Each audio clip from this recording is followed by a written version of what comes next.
საღამომშვიდობის ეს გადაცემა 360 გრადუსია, მე მისი წამყვანი ემა ტუხიაშვილი. ბრალის წარდგენა გადაიდო დღეს მთელი დღის განმავლობაში. ადვოკატები, პოლიტიკური თანამებრძოლები, მეგობრები, ახლობლები ლევან ხაბეიშვილისთვის და მურთალ ზოდელავასთვის მოდულის შენობასთან ბრალის ოფიციალურ წარდგენას ელოდებოდნენ. როგორც ჩანს, ამ ეტაპზე ბრალდების მხარე არ ჩქარობს. ცნობილი გახდა, რომ ხვალ დილისთვის მოხდება ოფიციალური ბრალის წარდგენა. თუმცა უკვე ცნობილია, რას ედავება სუსი ლევან ხაბეიშვილს. სუსის ინფორმაციით საუბარია ლევან ხაბეიშვილის მიერ პოლიციის თანამშრომლებისთვის ქრთამის საჯაროდ, ასე ვთქვათ, დაპირების საქმე, დაპირება უпростоრედ ზეპირსიტყვიერი პოლიტიკური განცხადება, რომელიც მან არაერთხელ გააკეთა სხვადასხვა მედია საშუალებით. მურთაზ ზოდელავას შემთხვევაში მას ედავებიან, რომ ის არ დაემორჩილა სუსის თანამშრომლების წარმომადგენლების მოთხოვნას. ასევე საინტერესო იყო და დღეს მთელი დღის განმავლობაში არსებობდა მოლოდინი, არ მხოლოდ საზოგადოების მხრიდან, არამედ უფლებადამცველების მხრიდან, ყოფილი თავდაცვის მინისტრის ჯუარშერ ბურჭულაძესთვის ბრალის ოფიციალურად წარდგენასთან დაკავშირებით, თუმცა ამ შემთხვევაშიც, როგორც ადვოკატები ამბობენ, ბრალის წარდგენა ხვალისთვის გადაიდო. კიდევ ერთხელ შეგახსენებთ, თუ რას ედავება სუსი თავდაცვის ყოფილ მინისტრს, ამ შემთხვევაში საუბარია იმაზე, რომ მან თანამდებობაზე ყოფნისას ბოროტად გამოიყენა საკუთარი უფლებამოსილება და ასევე არის მეორე ეპიზოდი საქმეში უკანონო შემოსავლების ლეგალიზება. ყველა ამ თემაზე ჩვენ ვისაუბრებთ დღეს გადაცემაში და რა თქმა უნდა დავიწყოთ ჩართვით. გიორგი კონდახაშვილი, ლევან ხაბეიშვილის ადვოკატი, ყავს ხაზზე. გიორგი, მოგესალმებით, მადლობა გადაცემაში მონაწილეობისთვის. დღეს არაერთი, ასე ვთქვათ, დრო დასახელდა სავარაუდო, რომ უნდა მომხდარიყო ლევან ხაბეიშვილისთვის ოფიციალურად ბრალის წარდგენა, თუმცა ბოლო წუთს ვიგებთ, რომ ხვალდილისთვის გადაიდო. შეგიძლიათ თუ არა გითხრათ, რა შეიძლება იყოს ამის მიზეზი, იმიტომ რომ ვერსიები წამოვიდა ამასობაში, რომ 329 მუხლის პირველი ნაწილი, რაზეც საუბრობს სახელმწიფო უსაფრთხოების სამსახური, რომ მან ოფიციალურად შესთავაზა ქრთამი საჯარო მოხელეებს, შესაძლებელია გადაკვალიფიცირდეს და ეს საერთოდ არ იყოს ცენტრალური, ასე ვთქვათ, საქმე ლევან ხაბეიშვილისთვის წარდგენილ ბრალში. მოგესალმებით, მივესალმებით თქვენს მაყურებლებს. დიახ, სულ რამოდენიმე წუთის წინ დამიკავშირდა სუსის უწყებიდან გამომძიებელი, რომელმაც გაუწყეს, რომ ბრალის წარდგენა განხორციელდება ხვალ დილის 11:30-ზე. რაც შეეხება ბრალდებას, ვერ გეტყვით რა მახინაციებს მიმართავს ხვალამდე ხლა უსაფრთხოების სამსახური, თუმცა ის ბრალდება, რაც გაჟღერებული იქნა გუშინ ფაქტობრივად ლევანის დაკავების საფუძვლად, ეს არის კიდევ ერთხელ მინდა აღვნიშნო აბსოლუტურად აბსურდი, ანუ სამართლებრივი აბსურდი.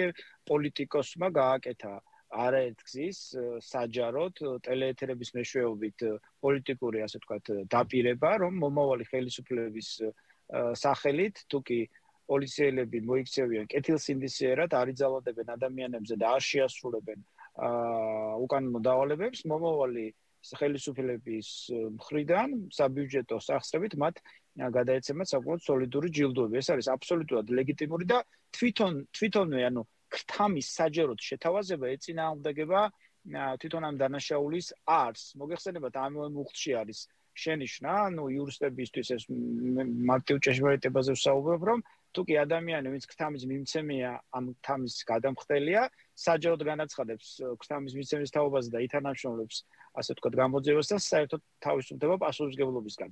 აქ სასახაა, რომ ლევანთან მიმართებაში ერთმნიშვნელოვნად იყო გადაწყვეტილი პოლიტიკურად, რომ იგი უნდა დაეკავებინათ, ვინაიდან როგორც ჩანს ძალიან დიდ დისკომფორტს უქმნიდა იგი ხელისუფლებას, იყო გარკვეული შიშები მის მიერ გაჟღერებული, ასე ვთქვათ, 4 ოქტომბრის საყოველთაო აქციასთან დაკავშირებით და იგი ასხივებდა რწმენას, როგორც ჩანს, ეს რწმენა გადაეცემა ყოველდღიურად 10,000-ობით მოქალაქეს და ეს გადაწყვეტილება მიიღეს ნაჩქარევად.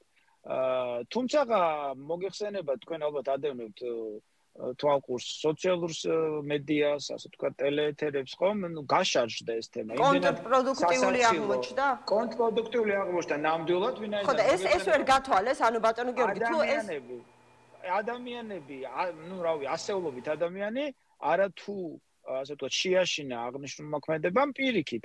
ეგრეთ წოდებული ჩელენჯი არის სოციალურ ქსელებში, რომ იგივეს თავაზობენ პოლიციის თანამშრომლებს, გააორმაგეს შეთავაზებები, ნუ რაღაც სახუმარო თვალსაზრისით, ნუ აბსოლუტურად გაშარჟდა. ნუ როგორც ჩანს, შემდგომ ეს უკვე რეაქციების და მიხედვით დასწრნენ და მოიფიქრეს ახლა ახალი თემა, ნუ დღეს შუადღეზე გააკეთეს რაღაც გაუგებარი ბრიფინგი, სადაც ნუ რაღაცა გაურკვეველი ასაფეთქებელი ნივთიერებები უკრაინის მოქალაქეები რომ თვითონვე განაცხადეს რომ ეს ყველაფერი გამოძები დადგინდა რომ რუსეთისთვის იყო განკუთვნილი და იქ რაღაც ტერაქტს ემსახურებოდაო ესეც როგორი ნიშანდობლივია ერთი მხრივ რუსეთის ხელისუფლების მაამებელი პრესკონფერენცია და მეორე მხრივ სუსი აცხადებს რომ ჩვენ აუცილებლად დავინტერესდებით და გიორგი აი ნახეთ ჩემთვის რა არის საინტერესო თქვენ როგორც დაცვის მხარე ბუნებრივია ემზადებით ასე ვთქვათ თქვენი სტრატეგია გექნებათ ხვალინდელ დღესთან დაკავშირებით ანუ ხვალ მოხდება ოფიციალურად ბრალის წარდგენა და შემდეგ უნდა გაიმართოს სასამართლო პროცესი ანუ გაქვთ მოლოდინი რომ სუსი ბრალად სწორედ წაუყენებს 329 მუხლის პირველ ნაწილს ანუ მეორე ნაწილზე არის საუბარი ესეც მორიგი აბსურდი ანუ უკანონო ქმედებისთვის თავაზობდა გთამსო ნუ უკანონო ქმედება როგორ არის პოლიციელი თუ კეთილსინდისერად მოიქცევა და მოქალაქეებზე არ იძალადებს და არ შეასრულებს უკანონო დავალებას მაგრამ ამას რომ თავი დავანებოთ აქ სამართლებრივ ნიუანსებში კი არ უნდა ჩავიდეთ ჩვენ რა თქმა უნდა ადვოკატები ვართ და რა თქმა უნდა ვალდებული ვართ უფლებადამცველებმა ყველაფერი გავაკეთოთ სამართლებრივ ჩარჩოებში რომ ჩვენი კლიენტის ინტერესები იყოს დაცული თუმცა დამეთანხმებით ხომ ხელის გულზე დევს მათივე მომხრეებში ასე ვთქვათ კიდევ ერთხელ ვამბობ ანუ გაშარჯებული თემაა რომ ყველა მისის რატომ დააკავეს ლევან ხაბეიშვილი ყველა მიცის რომ ლევან ხაბეიშვილის მიერ საჯაროდ გაკეთებული რამოდენიმე კვირის წინ განცხადება არავითარ დანაშაულის ნიშნებს არ შეიცავს უბრალოდ ეს იყო ნაჩქარევად მიღებული გადაწყვეტილება მიიღეს დავალება რომ ლევანი უნდა სასწრაფოდ დაკავდეს არ ქონდათ არაფერი ნუ მოგეხსენებათ ხო ნუ ლევანის თვალთვალის მიმდინარეობს მოსმენების მიმდინარეობს არავითარი ხელშესაყრები არ ქონდა და ნუ მოიფიქრეს აი ეს თუმცა ნუ კიდევ ერთხელ გეუბნებით ნუ ძალიან სასაცილო მდგომარეობაში ჩაიგდეს თავი ყველა არჩევნების წინ დამეთანხმებით ბოლო 12 წლის განმავლობაში იგონებენ რაღაცა მოსახლეობის დასაზაფრად იგონებენ რაღაც გაუგებარ ამბობს შეთქმულება საბურავების საქმე და შემდგომ ეს საქმეები უჩინარდება ყოველგვარ რეაგირების გარეშე ეხლაც ესეთი თემა არის ნახეთ ზაფრავენ მოსახლეობას ანუ ნახეთ ახლა როგორ ააგეს ეს რა ქვია დღევანდელი ხაბეიშვილთან მიმართებაში საქმე ნუ ჯერ ეს სასაცილო ბრალდება რომ ნუ რაღაცა საჯაროდ ქთამის შეთავაზება რაც სამართლებრივი აბსურდია შემდგომ ნახეს მოსახლეობის რეაქციები რომ კონტრპროდუქტიული იყო და ეხლა ბრიფინგი გააკეთეს და ნუ რაღაც ირიბი მინიშნებებით საუბრობენ რომ არა თუ მინიშნება მოდი რა წავიკითხავ აი ამ ციტატას ბატონო გიორგი რომ თუ კი ვინმეს არ მოусმენია მინიშნება არის იმიტომ ანუ სუსი ამბობს რომ მუშაობთ იმაზე არსებობს თუ არა კავშირი უკრაინის მოქალაქეების დაკავებასთან და 4 ოქტომბერს დაანონსებულ რადიკალური ჯგუფების გეგმებს შორის ასაფეთქებელი ნივთიერების დანიშნულების ერთადერთ საბოლოო ლოკაციად ჩანს თბილისიო ეს იყო სუსის დღევანდელი განცხადება ამიტომ მკითხეთ როდესაც ხვალ უკვე ბრალის წარდგენა მოხდება ელოდებით თუ არა რომ შესაძლებელია დამატებითი ბრალი გაჩნდეს ხაბეიშვილის საქმეში იქნება ამისთვის დაჭირდათ დრო ხვალამდე მართალი გითხრათ მე არაფერს არ გამოურიცხავ იმიტომ რომ ჩემი პირადად ჩემ პრაქტიკაში ძალიან ბევრ სიგიჟეებს შევსწრები ვარ და ძალიან ბევრ სამართლებრივ აბსურდს შევსწრები ვარ და ზოგადად პოლიტიკური სისხლის სამართლებრივ საქმეებში ყველაფერი არის მოსალოდნელი როდესაც ასე ვთქვათ აქ სამართლებრივი ნორმების წინ დგას პოლიტიკური დაკვეთა თუმცა კიდევ ერთხელ ვამბობ სრული სიგიჟეა და სრული აბსურდია აეხლა რომ აი ამ ყველაფერს მაშინ თუ მსგავსი რამ იყო გუშინ ქთამის შეთავაზება ასე ვთქვათ საჯარო სივრცეში ამით ლევანის დაკავება საჩქაროდ დამეთანხმებით ნამდვილად არ იყო მათი ძლიერი მხარე და მათი კიდევ ერთხელ კონტრპროდუქტიული იყო მეორე მხრივ ეს ბრიფინგი რომელიც ერთი მხრივ რუსეთს მამებლურ განცხადებას აკეთებენ, რომ როგორ გამოავლინეს, რომ უკრაინა თურმე გეგმავს ტერორისტულ აქტებს რუსეთის ფედერაციაში და მეორე მხრივ კიდევ ვიხურებ ახლა. ხო, ალბათ ახლა დაადგენო ნაწილი ეს ასაფეთქებელი მიდიოდა რუსეთში და ალბათ მეორე ნაწილი ოპოზიცია უკავშირებდა, რომ რა ვიცი, 4 ოქტომბერს უნდა მოეხდინათ ტერორისტული აქტი. ეს ხო სერიოზული არ არის და ეს ახლა მოსახლეობა მე რამდენად უნდა დაზაფრონ და მე რამდენად უნდა შესთავაზონ რაღაც ეს არარსებული, ასე ვთქვათ, ამბოხის და ტერორისტული აქტის და რაღაც შეთქმულების თეორია. უკვე არ გამორიცხავთ, რომ ხვალ, როდესაც ოფიციალური ბრალის წარდგენა მოხდება ლევან ხაბეიშვილის საქმეში, გარდა 339 მუხლის პირველი ნაწილისა, გაჩნდეს კიდევ სხვა მუხლებიც? ვერ გეტყვით ახლა რა ასე ვთქვათ, ფანტაზიები იხარშება იქ მავანთა გონებაში და გამორიცხვა ამ ცხოვრებაში მით უმეტეს დღევანდელ რეალობაში საქართველოში არაფერს არ შეიძლება, თუმცა კიდევ ერთხელ გეუბნებით. რამდენად დასაჯერებელია, რამდენად სარწმუნოა, რამდენად რეალობაში შეიძლება იყოს ეს ყველაფერი, რომ ეს თლიანი ბრიფინგი, რაც დღეს სუსმა გააკეთა, სწორედაც ახლა მათ შეუძლიათ იმუშაონ ყველაფერზე. მაგრამ რაც გავიგეთ, რაწმუნებით, რომ გამოძიებამ დაადგინა, რომ ეს ასაფეთქებელი ნივთიერებები იყო რუსეთის ფედერაციაში მოსაწყობი ტერორისტული აქტისთვის, თუმცა ჩვენ უნდა ვიმუშაოთ, რომ ხომ არ ქონდა შემხებლობა ასე ვთქვათ 4 ოქტომბრის აქციასთან.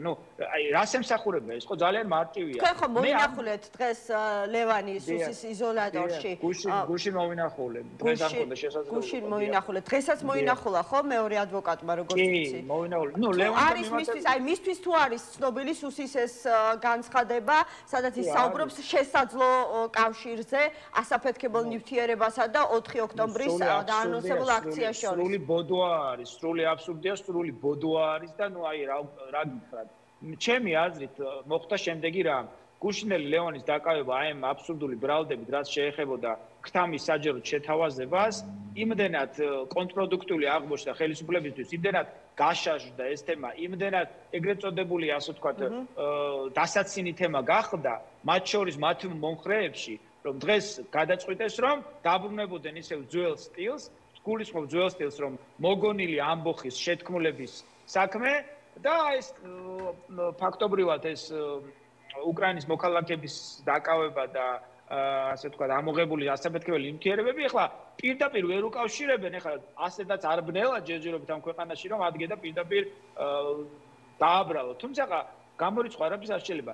ბრიფინგზე გააკეთეს ისევ და ისევ მოსახლეობის დაზაფრის მიზნით. და კიდევ ერთხელ მე არ გამიკვირდება არაფერი, თუმცა ეს ახლა იკითხება ხელის გულზე დევს, რომ ეს არის აბსურდი, ხო? რომელ ასაფეთქებელს რა მითხარით დღის განმავლობაში გუშინ დაკავების შემდეგ რაიმე საგამოძიებო მოქმედებები ტარდებოდა ლევან ხაბეიშვილი ლევანთან მიმართებით არაფერი, ახლა სხვა საგამოძიებო მოქმედებებს ატარებს, ჩვენთვის ეს ცნობილი არ არის. მტკიცებულებები ჩვენთვის არ გადმოუწიათ. მეცაც გეტყვით 5 საათი დაგვრჩინდა გუშინ, რომ ბრალდებულთან მოგვეხდინა კომუნიკაცია და შეხვედრა. ესეც კი ასე ვთქვათ, შეზღუდული ქონდა და არაფერს არ ვამბობ, კიდევ ერთხელ ვამბობ იმ აბსურდულ ბრალზე, რომელიც ნებისმიერ დამწყები იურისტისთვის ქთამის მიცემის საჯაროობა წინააღმდეგობაში მოდის თვითონ ამ ბუხთან. ხო, მესმის, მაგრამ თქვენ თავადაც ამბობთ, რომ ეს მუხლი იმდენად სუსტია და ამიტომ ჭირდება დამატებითი სასაცილოა და კონტრპროდუქტიული. ამიტომ ჭირდება დამატებითი დრო სახელმწიფო უსაფრთხოების სამსახურს, რომ რაღაცა სხვა მიზეზებს ეძებს ამ შემთხვევაში, სხვა სამართლებრივ საბაბს ეძებს, რომ ლევან ხაბეიშვილს ბრალი წარუდგინოს. კიდევ ერთ შეკითხვას დაგისვამ და დაგემშვიდობებით დღეს ირაკლი კობახიძემ კიდევ ერთხელ გააკეთა განცხადება იმასთან დაკავშირებით, რომ ლევან ხაბეიშვილი თითქოს და იყო აგენტი, ჯერ იღებდა 3000 ლარს, შემდეგ 5000 ლარს, ჩაადენინეს ქართული ოცნების ყოფილმა მაღალჩინოსნებმა მას დანაშაული და სწორედ ამის გამო მოხდა ციხეში. სხვათა შორის გუშინ, როდესაც ლევან ხაბეიშვილი დააკავეს, ვრცელდებოდა ასევე ინფორმაცია, რომელიც ჯერ არ არის დადასტურებული, რომ თითქოს ლევან ხაბეიშვილს აქვს გარკვეული მტკიცებულებები, ხელისუფლების მამხილებელი ჩანაწერები, რომელიც მას გადასცეს ყოფილმა მაღალჩინოსნებმა. რა იცით ამის შესახებ? ერთ რაღაცას გეტყვით, ეს არის ყველაფერი არასერიოზული. თუ კობახიძის განცხადებებზე მეკითხებით, თქვენ თუ დაუკვირდით, ბოლო ერთი თვე ყველანაირად ცდილობდა პრემიერ-მინისტრი, რომ ლევანის როლი დაეკნინებინა, რაღაც ზედმეტ სახელებით, ეპითეტებით მოიხსენიებდა, სასაცილოდ არ ყოფნიდათ ლევანის მიერ გაჟღერებული ინიციატივები 4 ოქტომბრის თემა. მაგრამ როგორც აღმოჩნდა, საკმაოდ შიშები ჰქონიათ და იძულებული გახდნენ ლევონი დაეკავებინათ აი აბსურდის გამო ნაჩქარევად, ხო? ეხლა დაიწყეს რაღაცა მიბმა თემების გადაფარვა. ნუ ჩემთვის პირადად ჩემი აზრით ეს არის სასაცილო, ვიზია არის გათვლილი. ალბათ თავიანთ ამომრჩევლებზე ესეთი დაბალი წარმოდგენის თუ არიან, არ ვიცი რა. თავიანთ ამომრჩევლებსაც არ ჯერათ ის. ნუ ხელის გულზე დევს, ლევონი ისთვის დაიჭირეს.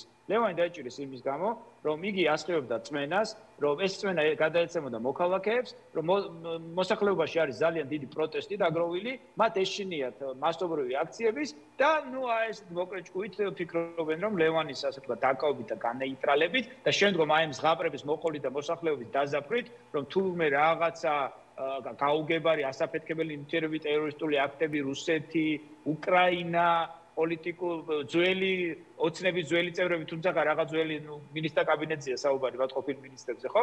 აი ამით ცდილობენ ახლა მოსახლეობაში რაღაცა შიშის განერგვას, რაღაცა დაზაფრვას, მაგრამ მე რამდენეთ უნდა გააკეთონ ეს? აი მე რამდენეთ, ხო? დაახლოებით კიდევ ერთხელ ვამბობ, ყოველთვის, ყველა ადგილობრივი იქნება საპარლამენტო არჩევნების წინ, ყოველთვის რაღაცა აი მსგავსი ბოდო არის მოგონილი, გამოსული, შემდგომ აი ეს ცდილობენ მოსახლეობის დაშინებას და შემდგომ ეს ჩაივლის ხოლმე და არავითარი შედეგი არდგება. თუმცა ლევან ხაბეიშვილი ყველა საჯარო განცხადებაში მოუწოდებდა ქართული ოცნების მოქმედ თუ ყოფილ მაღალჩინოსნებს ეთანამშრომლად ოპოზიციასთან მიეწოდებინათ ინფორმაცია და აი ირაკლი ნადირაძის დღევანდელი განცხადებაც იყო, რომელიც ასევე მოუწოდებს მაღალჩინოსნებს ჩამოთვლილია გომელაური, ლილუაშვილი, ღარიბაშვილი, თუ ვინმეს გაქვთ ქართული ოცნების დანაშაულებრივი ჩანაწერები, ფაქტები, დოკუმენტები, გადმოგვეცითო.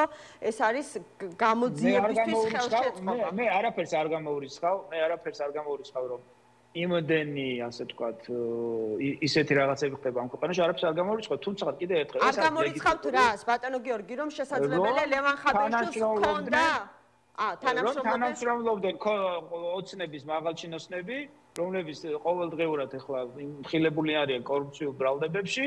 ეს ხომ ერთი გუნდი იყო და ეს ხომ ერთი გუნდია, ხო? ამიტომაც ახლა თუ ადამიანი გადაწყვეტს, რომ ითანამშრომლობს კორუფციის თაობაზე, ასე ვთქვათ, იმ სიტუაციის თაობაზე, რომელიც ინფორმაციას ფლობს, და ამაზე რომ მოუწოდო, ეს რა თქმა უნდა სრულიად ბუნებრივია. მოსახლეობამ უნდა იცოდეს, რომ დღეს რომ ამბობენ, რომ კორუფციაშია მხილებულია, ეს კორუფციული ფაქტები და ამ კორუფციულ ფაქტებზე ლევანის და სხვა ტელევიზიების და სხვა ოპოზიციური ლიდერებიც არაერთხელ წლების განმავლობაში საუბრობდნენ და ეხლა გახდა ხოლოს ცნობილი ამის თაობაზე, ესეც ხომ თავისთავად ასე ვთქვათ გაუგებარი რამ არის, ხო? ამიტომაც ყველაფერი არის ძალიან კარგად, გესმით? ერთადერთი ახსნა რაც ხდება არის, რომ რეალურად დაინახეს, რომ მოსახლეობაში არის ძალიან დიდი პროტესტი, ყავს ძალიან დიდი შიში, მასობრივი აქციებთან მიმართებაში გააჩნიათ შიში, აი ესეთი ნაჩქარევი ნაბიჯებით და ბოდვით და რაღაცა ეს მოგონილი თითქოს და ამბოხის საქმეებით, რომლებიც გუშინ დაიწყეს რაღაც ქსამის შეთავაზებით და დღეს რაღაც ცდილობენ არარსებულ ამბოხის საქმეზე და ასაფეთქებლების საქმეზე გადაიტანონ მოსახლეობის ყურადღება, ამის ცდილობენ, რომ ამით ფიქრობენ, რომ იმ მოსახლეობაში დაგროვილ უკმაყოფილებას შიშს საპროტესტო მუხტს ჩააკრობენ, თუმცა ეს არის აბსურდი. ბატონო გიორგი, მე მესმის, რომ თქვენ ხართ უფლებადამცველი შევეხები მურთაზოდელავს დაკავებას ადამიანი, რომელიც არის ამ ქვეყნის ყოფილი მთავარი პროკურორი და რაც გააჟღერეს მასთან მიმართებით, ეს არის ამაძრენი, ადამიანი, რომელიც იტყოდა ელემენტარულად, რომ ჩემი ტელეფონი დაემბრუნესო, ეს გახდა საფუძველი, რომ მას იგი დააკავეს აი ამ ბრალდებით და არის მოთავსებული წინასწარი დაკავების იზოლატორში. ამასთან დაკავშირებით არაერთი მტკიცებულებაა და კიდევ ერთხელ ვაფიქსირებ ლევანმა გუშინაც დააფიქსირა, სხვა პოლიტპატიმრებაც რაც დააფიქსირეს. ამით კიდევ ერთხელ დადასტურდა, რომ ძალიან დიდი შიში აქვს ხელისუფლებას მასობრივად პროტესტის და ყველაფერს აკეთებენ იმისა, რომ ხალხში შეიტანონ შიში და ჩაკლან. კი ბატონო, ბატონო გიორგი, არის კონტრპროდუქტიული. კი ბატონო, და ერთით მე მესმის, რომ თქვენ ხართ უფლებადამცველი, მეტ წინ დახედულებას იჩენთ საკუთარ განცხადებებში, თუმცა ძალიან საგულისხმო რამ თქვით, რომ არ გამორიცხავთ, რომ შესაძლებელია ქართული ოცნების მოქმედი თუ ყოფილი მაღალჩინოსნები თანამშრომლობდნენ ლევან ხაბეიშვილთან და თანამშრომლობა არაფერი არ შეიძლება იყოს. კი, მაგრამ თანამშრომლობა უპირველეს ყოვლისა გულისხმობს ალბათ ინფორმაციის მიწოდებას და კომპრომატების მიწოდებას. თვითონაც არაერთხელ აღუნიშნავს ლევანს არაერთ საეთერო გამოსვლაში, რომ მაგრამ ციხე ვერ შეუშლის მას ხელს, რომ ეს ინფორმაცია გამოაქვეყნოს და გაასაჯაროოს. ციხე და დაკავება რომ უშლიდეს ხელს და ადამიანებს რომ უკმაყოფილებას და ასე ვთქვათ, ბრძოლის ჟილს უკლავდეს, ალბათ ეს ხშირად მიმართავდნენ ხოლმე. თუმცა ყველაფერი ეს არის კონტრპროდუქტიული. კიდევ ერთხელ ლევანის მოწოდება, ყველა პოლიტიკატიმების მოწოდება, რომლებიც ხედავენ ციხეში იმის გამო, რომ არ შეეგუენ უსამართლობას, არ გარიგდნენ ხელისუფლებასთან, არ ასე ვთქვათ, დააყვნեն მათ თამაშებს, ბრძოლა ბოლომდე, როგორც ჩანს, ამას ნამდვილად აქვს. მადლობა. ამას ნამდვილად აქვს დიდი აზრი. მადლობა თქვენ. მადლობა გიორგი კონდაშიშვილს, ლევან ხაბეიშვილის ადვოკატს უსმენდით. მადლობა მას ჩართვისთვის. ლელო ძლიერი საქართველოს ერთ-ერთი ლიდერი სალომე სამადაშვილი შემოგვიერთდა. მოგესალმებით. მადლობა გადაცემაში მონაწილეობისთვის. ლევან ხაბეიშვილის მურთაზოდელავას დაკავება, აი მოვისმინეთ თავარი ვერსია ამ დაკავების მიზესთან დაკავშირებით არის ის, რომ ქართულ ოცნებას ძალიან ეშერია 4 ოქტომბერს დაანონსებული აქციის და ამიტომ ცდილობს, რომ რაღაცნაირად ლევან ხაბეიშვილის დაკავებით, რომელიც ერთ-ერთი მთავარი, ასე ვთქვათ, ინიციატორი იყო ამ აქციისა, რომ რაღაცნაირად საპროტესტო მუხტი ჩაახშოს. თუმცა ჩვენ ვხედავთ, რომ მგონი პირიქით შედეგი მიიღო, თუ ეს იყო მიზეზი ამ შემთხვევაში. რაღაცა ახალი მუხტითა და შემართებით მისმა თანაგუნდელებმაც კი დაიწყეს საუბარი იმაზე, რომ ეს ბრძოლა, ან ქუჩის ბრძოლა არ უნდა გაჩერდეს. თქვენი ვერსია როგორია? მადლობა მოწვევისთვის. პირველ რიგში მინდა რომ ჩვენი სოლიდარობა დავაფიქსირო კიდევ ერთხელ დაპატიმრებულების მიმართ, ახალი პოლიტპატიმრების მიმართ, იმიტომ რომ ცხადია რომ როგორც ლევან ხაბეიშვილი, ასევე მურთაზოდელავა არიან პოლიტიკური პატიმრები და მათი დაპატიმრება მოხდა დიახ პოლიტიკური პროცესების გამო. ვფიქრობ, რომ ძალიან მნიშვნელოვანი არის ეს დაპატიმრება და მნიშვნელოვანი არის საქართველოს ყველა მოქალაქისთვის, რა დამოკიდებულებაც არ უნდა ქონდეს 4 ნოემბრის აქციის მიმართ. იმიტომ რომ ჩემთვის იცი ახლა ვფიქრობ გუშინდლიდან რა შეიძლება ყოფილიყო მიზეზი ამ დაპატიმრების და არანაირი სხვა ახსნა არ არსებობს გარდა იმისა, რომ არსებობს ხო რაღაც ხალხში, თუნდაც ოპოზიციის მხარდამჭერებში, თუნდაც ოპოზიციურ პარტიებში სხვადასხვა დამოკიდებულება 4 ოქტომბერთან დაკავშირებით. მე პირადად არასდროს არ გამიკრიტიკებია არავინ, ვინც 4 ოქტომბერს აანონსებს რაღაცას, მათი უფლებაა რომ დაანონსონ რაც უნდათ, მაგრამ მათ შორის ხაბეიშვილი გახდა სამიზნე კრიტიკის სხვა წარმომადგენლებისგან, სხვა შორის ბოიკოტის მხარდაჭერი პარტიებიდან. ეს ძალიან საინტერესო იყო ჩემთვის, იმიტომ რომ ბოიკოტს თუ უჭერ მხარს და თან რევოლუციურ სცენარს აკრიტიკებ, მაშინ რა გინდა გაუგებარია, ხო? ანუ ჩემთვის ხაბეიშვილის მათი მთავარი არგუმენტი გვახსოვს, რაც იყო შენი ამბობდი, რომ არ შეიძლება ერთი კონკრეტული თარიღის გასაგებია, მე მოლოდინები მე გაცილებით უფრო მეტი, ასე ვთქვათ, მე სწორედ ამისი თქმა მინდა, რომ დამოკიდებულება ამ განცხადებების მიმართ არაერთგვაროვანი იყო, მაგრამ აღმოჩნდა, რომ ამ ხელისუფლებას და ესე იგი, აი მდინარაძეს და კობახიძეს და დანარჩენებს მათ ბევრად უფრო სჯერათ იმის, რომ მათი დამხობა 4 ოქტომბერს, ესე იგი, თურმე შესაძლებელია, ვიდრე თუნდაც ოპოზიციის მხარდამჭერების ნაწილს, იმიტომ რომ მსგავსი უტვინობა, სიმართლე რო გითხრათ, რაც მათ ჩაიდინეს დაპატიმრებით ხაბეიშვილის და მურთაზოდელავას გუშინ, ცოტა მახსენდება მსგავსი უტვინობა და ერთ რამეს ვიტყვი, რომ ძალიან ბევრ უტვინობას ჩაიდენენ კიდე, იმიტომ რომ მე 8 წელიწადი გავატარებ პარლამენტში, როგორც პარლამენტის წევრმა და მოსმენილი მყავს ქართული ოცნების ყველა წარმომადგენელი. და ლილუაშვილი, რომელიც ჩემთვის იყო ოპონენტი, ცხადია, არაფერი საერთო ამ კაცთან ღირებულებრივ ჭრილში არ მქონდა, ყოველთვის სწავლობდა ჩემზე შთაბეჭდილებას, რომ გონება ყოველ შემთხვევაში, ასე ვთქვათ, არ უშლიდა ხელს, გონებრივი შესაძლებლობები ხელს არ უშლიდა, მიუხედავად იმისა, მის მორალთან და პოლიტიკურ შეხედულებებთან არაფერი საერთო მე რო არ მქონდა. რადგანაც ეს კაცი ჩამოწერა სუსის უფროსობიდან, აი მაშინ თქვი მე, რომ ამ რეჟიმს ეხლა დაეწყება უმძიმესი პრობლემები და რო დახვალ იმ დონეზე, რომ აი მდინარაძის ინტელექტუალური შესაძლებლობების ადამიანს აბარებს სუს, მიხვალ იქამდე, სადაც მივიდა ეს ხელისუფლება, რომელმაც გუშინ ღიად განაცხადა, ყველას უთხრა, მტერსაც და მოყვარესაც, ქართული ოცნების მომხრეებსაც მათ გუშინ უთხრეს, რომ იმდენად დაჩაჩანაკებული არიან, რომ სჯერათ, რომ 4 ოქტომბერს შეიძლება ვინმე დაამხოს და მე მინდა რომ მივმართო ყველას, ვისაც სისტემა იყენებს საკუთარი ინტერესებისთვის, მათ შორის არჩევნების გაყალბებისთვის სხვა და სხვა.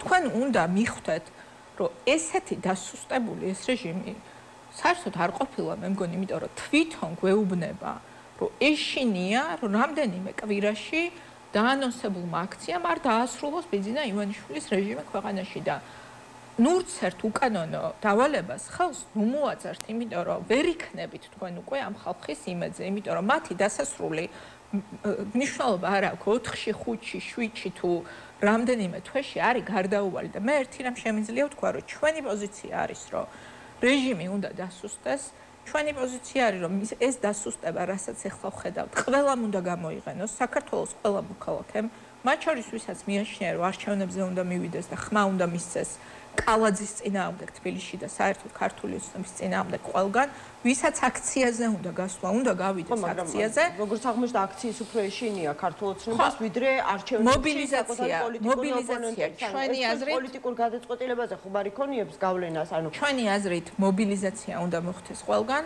ჩვენ გვაქვს მარტივი გზავნილი იმ ხალხისთვის, ვისაც არის ესეთი დიდი ნაწილი საზოგადოების, ვისაც ჯერა რომ უნდა მივიდეს და კორუმპირებულ კალაძეს უნდა უთხრას, რომ ის ვეღარ იქნება თბილისის მერი საარჩევნო ყუთთან და მერე გავიდეს აქციაზე თუ უნდა.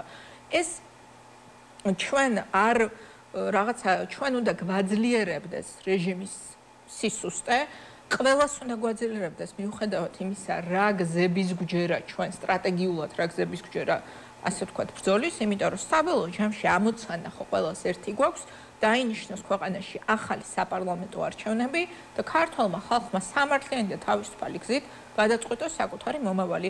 ეს არის ერთადერთი, რაც ამ ქვეყანაში კრიზისს დაასრულებს და მისცემს საზოგადოებას შანსს, რომ წინ დაიწყოს ყურება და რაღაცა პერსპექტივა გაუჩნდეს. თქვენ კი მოუწოდებთ ბოიკოტის მომხრე ამომრჩეველს, რომ მივიდენ საარჩევნო უბანზე და ქართული ოცნების წინააღმდეგ მისცენ ხმა და შემდეგ ეს არ უშლის ხელს, რომ იმავე დღეს აქციაში მიიღონ მონაწილეობა, მაგრამ ჩვენ ხო ვიცით რა მოწოდებებით გამოდიან ოპოზიციური პარტიების დანარჩენი, ასე ვთქვათ, ნაწილი, ეგრეთ წოდებული რვიანი და 4 ოქტომბრის ორგანიზატორები ისინი ამბობენ, რომ ღალატია ამ არჩევნებში მონაწილეობა და ეს არის მხოლოდ და მხოლოდ ქართული ოცნებისთვის ლეგიტიმურობის მიცემის ერთადერთი გზა.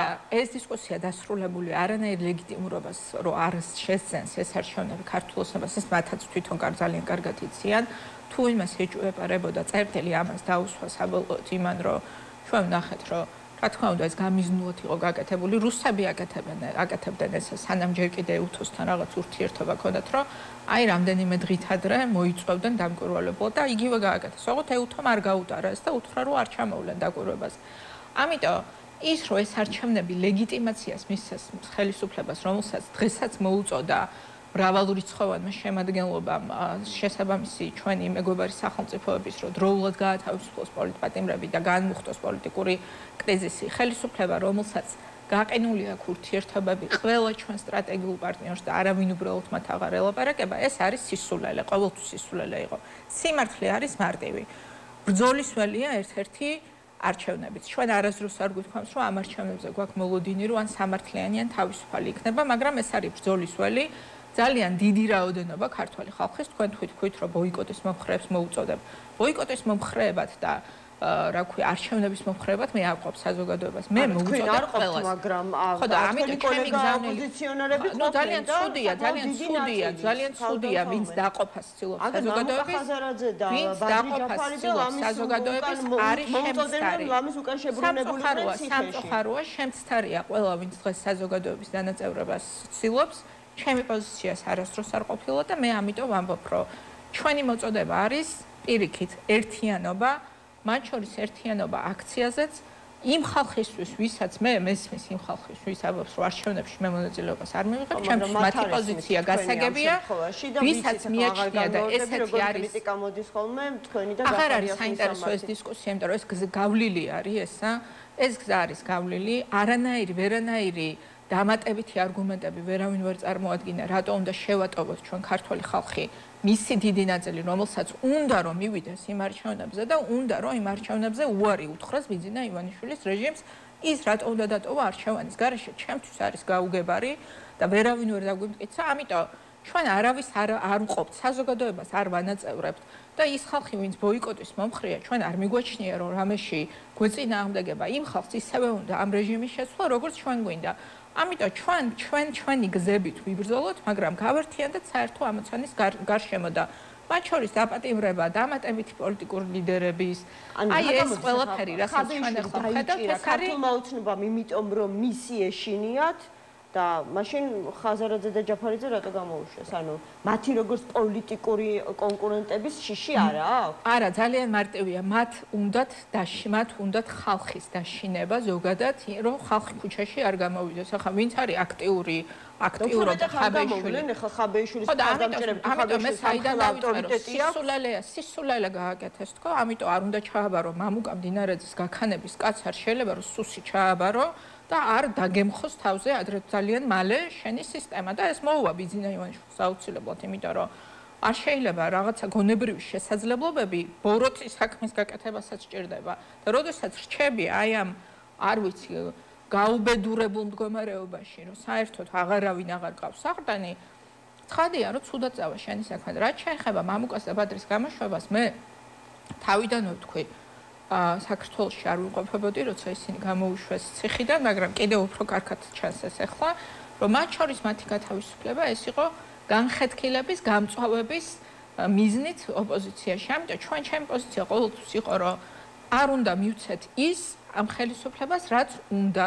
ჩვენი მხრიდან, ჩვენი კოლეგები ოპოზიციიდან ყოველთვის მიიღებენ მხოლოდ სოლიდარობას და მხარდაჭერას. მათი არჩევანია ისინი როგორ მოიქცევიან, მაგრამ ჩვენ მიგვაჩნია, რომ საზოგადოების ერთსულოვნება არის დღეს საჭირო, რეჟიმი არის დასუსტებული, მათ შორის ესეთ ხრიკებს რომ იმართავს, რომ ვიღაცას მე თავიდანვე ვთქვი, რეჟიმის ხელშია ციხის გასაღები.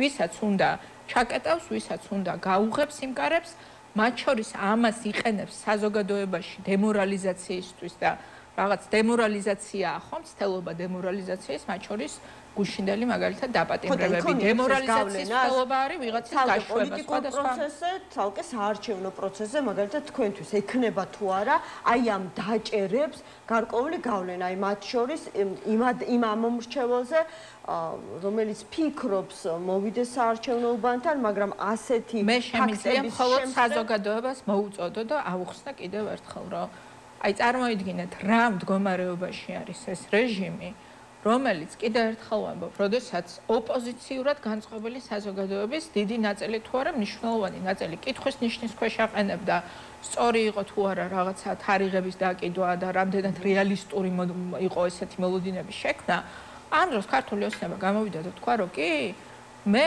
რეალისტური არის ჩემი დამხობა რამდენიმე კვირაში, ამიტომ აი ეს ხალხი, ვინც ალაპარაკობს ეგრეთ წოდებულ დამხობაზე, უნდა დავაპატიმრო და ციხეში გავუშვა. ახლა უფრო კომიკური აღიარება საკუთარი სისუსტის, რომ იქ დგომა უფრო სწორია ამ ეტაპზე, ანუ 4 ოქტომბერს აქციაზე, რაღაცა მშვიდობიანი რევოლუციისთვის, ვიდრე საარჩევნო უბანზე მისვლა. ხელისუფლება ამ ქვეყანაში შეიცვლება ახალი საპარლამენტო არჩევნებით.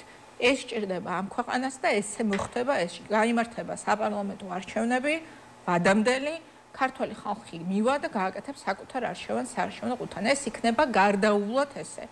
მანამდე პოლიტიკური პროცესი წარიმართება ბრძოლით და ეს ბრძოლა ჩვენი აზრით უნდა გაიმართოს ყველგან. ქუჩაშიც უნდა გაიმართოს, საარჩევნო ყუთანაც უნდა გაიმართოს, საერთაშორისო ასპარეზეც უნდა გაიმართოს და ყველამ თავისთვის გადაწყვიტოს, მისთვის რა ბრძოლის ველია, ასე ვთქვათ, მნიშვნელოვანი, მაგრამ ჩვენ ერთი რამე ვიცით, რომ დავდივარ და ხალხს რომ ველაპარაკებით, ყველას ძალიან კარგად აქვს გაცნობიერებული, რომ უკვე შეუძლებელია ხელისუფლების შეცვლის გარეშე მათ რაიმე იმედი ქონდეთ, რომ რამე პრობლემას მოაგვარებენ, ან უმუშევრობის პრობლემას, ან იმ უმძიმეს პირობებს, რომელშიც ცხოვრობენ დღეს ბევრი თბილისელი და სხვა ქალაქის მაცხოვრებლები, დაწყებული ყოფითი პრობლემები და დამთავრებული დიდი თემებით, როგორიც არის უმუშევრობა, ეკონომიკური სიდუხჭირე, მაღალი ფასები და სხვა და სხვა. ამიტომ ჩვენ ვფიქრობთ, რომ საზოგადოებრივი აზრის კონსოლიდაცია უნდა მოხდეს ხელისუფლების შეცვლაზე და ეს მომხდარია სისუსტეები, რომელსაც ავლენს ეს რეჟიმი და ასეთი სისუსტის გამოვლინება იყო გუშინ, საზოგადოებრივი კონსოლიდაციის გაღრმავებას უნდა შეუწყოს ხელი. რაც შეეხება ბრძოლას, მე ამ ბრძოლას ესე ვუყურებ, რომ დანიშნულების წერტილი ჩვენ გვაქვს ერთი სამართლიანი თავისუფალი არჩევნებით საქართველოს, რომელიც დაბრუნდება ევროპული განვითარების გზაზე, ჩვენ შეიძლება ამ დანიშნულების წერტილამდე მივიდეთ სხვადასხვა გზებით და ამ პროცესში ჩვენი პოზიცია არის, რომ ერთმანეთი არ დავაზიანოთ და გავაძლიეროთ, იმიტომ რომ მე მგონია, რომ საქართველოს საქმეს ამით უფრო ვემსახურებით, ვიდრე შიდა დაპირისპირებით ოპოზიციაში. რომელიც თქვენს გუნდს წარმოადგენს და ვიცე-მერობის კანდიდატია. თქვენს მიერ წარდგენილი, რომ 8 საათის მერე გავიდეთ და შევუერთდეთ იმ აქციას. შესაძლებელია სწორედ აი ასეთი ერთგვარი პოლიტიკური ნაბიჯი, ჟესტიც ვიხილოთ თქვენი კოალიციის მხრიდან. მე დაიხურება საარჩევნო უბნები თქვენს შევუერთდეთ. არა, რა მნიშვნელობა აქვს ამ დეტალებს? ერთი რამ შემიძლია გითხრათ, რომ ჩვენი მხრიდან ბრძოლა იქნება ბოლომდე. აბსოლუტური გამოცხადება სოლიდარობა. ვითაც დაიწყეთ საუბარი სოლიდარობა გამოცხადეთ ხაბეიშვილს და ზოდელავას, ხო? ანუ ესეც მხარდაჭერა იქნება აქციაზე მდგომი ადამიანების მიმართ. ჩვენ დღეს არ ვიცით 4 ოქტომბერს საერთოდ რა იქნება. ამიტომ მე შემიძლია მხოლოდ ერთი რამე ვთქვა, რომ ჩვენ გვაქვს გამოცხადებული აბსოლუტურად უკომპრომისო ბრძოლა ამ რეჟიმთან. ბევრი ჩვენი თანამოქალაქე მიიჩნევს, რომ იმ პარტიებმა, ვინც უარი თქვა საარჩევნო ბრძოლაზე, აჩუქეს, ასე ვთქვათ, ეს ხმები ქართულ ოცნებას. ბევრი ადამიანი მიიჩნევს, რომ არ შეიძლებოდა ამ ბრძოლის ველის მოშიშვლება. ჩვენ ჩავთვალეთ, რომ არ უნდა მოვაშიშვლოთ ეს ბრძოლის ველი. ამიტომ არასდროს არ მივიღებ და კიდევ ერთხელ ვამბობ, ჩვენ არ გვინდა გაღრმავება არანაირი განხეთქილების და ამიტომ ხშირად უპასუხოდ ვტოვებთ ყველანაირ თავდასხმას ჩვენი მიმართულებით, მაგრამ ჩვენ შეგვიძლია ვიმსჯელოთ გზებზე, სტრატეგიაზე, შეიძლება განსხვავებული აზრი გქონდეს, მაგრამ კიდევ ერთხელ ვამბობ, რომ ჩვენ ვიბრძოლებთ ბოლომდე ამ რეჟიმის ჩამოსაშალად. საჭირო იქნება 8 საათის მერე გასვლა აქციაზე, 8 საათის მერე გავალთ, 8 საათამდე იქნება საჭირო, 8 საათამდე გავალთ აქციაზე, მაგრამ ჩვენი ბრძოლა თუ საჭირო იქნება მანამდეც მივალთ და მერეც მივალთ, როგორც წლებია ვიბრძვით აბსოლუტურად შეუპოვრათ ამ რეჟიმთან და ჩვენ ერთი რამე ვთქვით, რომ რეჟიმს არ მივცეთ უნდა შესაძლებლობა საკუთარი ხრიკებით ზეგავლენა მოახდინოს ჩვენ სტრატეგიაზე, მათ შორის არჩევნებთან დაკავშირებით, რო ატყდა ამბავი, როდესაც გამოუშვეს მამუკა და ბადრი მათი ნების წინააღმდეგ, რა ვიცი, გაუღეს კარები და გამოუშვეს და მე დააყოვნეს რამდენიმე საათით თან მათი გამოშვება, რომ აქ კარგად აწეულიყო რაღაცა პროპაგანდა ჩვენს წინააღმდეგ და ჩვენ ვთქვით, რომ არ იქნება ისე რომ შედეგი არ იქნება. სუსი ვერ მოახდენს ზეგავლენას ჩვენს დღის წესრიგზე. ეხლა მე მგონია რომ სწორედ იქცევა ის ხალხი ლაპარაკობდნენ სწორედ თქვენი კოლეგა ოპოზიციონერები. სუსის გადაწყვეტილება იყო რომ გათავისუფლებინათ მამუკა და ბადრი. სუსის გადაწყვეტილება იყო და მათი გადაწყვეტილება იყო რომ განხეთქილება გაეღრმავებინათ ასევე როგორც სუსმა დააპატიმრა გუშინ ხაბეიშვილი, იმიტომ რომ კიდევ ერთხელ ვამბობ, პრობლემა კი არა, ასე ვთქვათ, ამოცანა არის ერთი და იგივე. დანაწევრება, განხეთქილება, იქ ვიღაცის შეშინება, ვიღაცის დაპაკომპლექსება. ამ შემთხვევაში. ამიტომ არავინ არ უნდა მივცეთ. არ უნდა მივცეთ შესაძლებლობა დავასრულებ თუ შეიძლება შესაძლებლობა არ უნდა მივცეთ სუს, რომ ჩვენ აგვაცდინოს თავარ ამოცანას. და თავარი ამოცანა ეს არის ამ რეჟიმის დემონტაჟი. და ამ რეჟიმის დემონტაჟი რო გარდაუვალია, ჩემთვის გუშინ კიდევ ერთი ძალიან კარგი შტაბუთი დავინახე, როდესაც აი ესეთ დონეზე რომ მიხვალ, რომ ესეთ სისულელეს გააკეთებ, რაც გუში ხაბეიშვილის დაპატიმრება იყო, ну მართლა შენი წასვლის დრო მოსულია დიდი ხანია. ხო და უკვე მე რამდენად ამას ვკითხულობ, თუ ყველა, ანუ ოპოზიციურ ფლანგზე კარგად ხვდება, რომ ხელისუფლების მიერ მიღებული გადაწყვეტილებები მხოლოდ ერთ მიზანს ემსახურება, რაც შეიძლება მეტად გააღრმავოს დაპირისპირება ოპოზიციის შიგნით, რატომ შედის ამ თამაშში. მე რატომ აკითხებით ამას? მე არ შევდივარ არანაირ განხეთქილებაში არასდროს. თქვენ რა ვერსია გაქვთ? აი თქვენი კოლეგა ოპოზიციონერებთან რატომ არ წყდება ეს პოლიტიკური თავდასხმები? ეს შეგიძლიათ მათ კითხოთ. მე შემიძლია გითხრათ, რომ მათ შორის თვეებია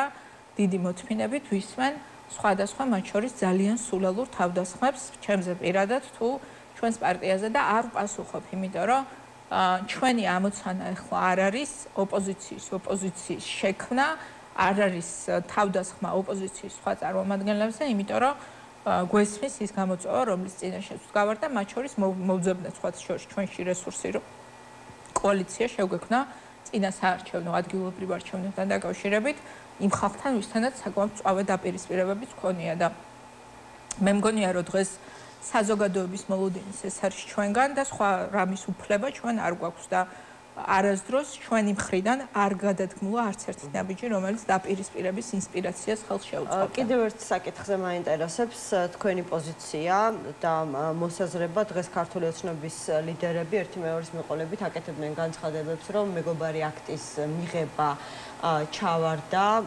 სტივ კოენის განცხადებაც ასეთი იყო. მან თქვა, რომ ერთმა ადამიანმა შეძლო მისი ჩაკლა და გასაოცარია რომ ეს მოხდა მიუხედავად იმისა, რომ სენატორების და კონგრესმენების უმეტესობა მხარს უჭერდა. საკმაოდ ისეთი მომთხოვნი კრიტიკული იყო თავად სალომე ზურაბიშვილი თავისი გამოსვლისას, როდესაც ოფიციალურ ვაშინგტონისგან ითხოვდა, რომ საჭიროა მკაფიო პოლიტიკა საქართველოს მიმართ, რეალური შედეგები უნდა დადგეს, ვინც ხელისუფლებაშია მათთვის, იმიტომ რომ ანგრევენ დემოკრატიულ ინსტიტუტებს და განსხვავებულ აზრს ახშობენ და საფრთხეს უქმნიან ქვეყნის ევროატლანტიკურ გზასო.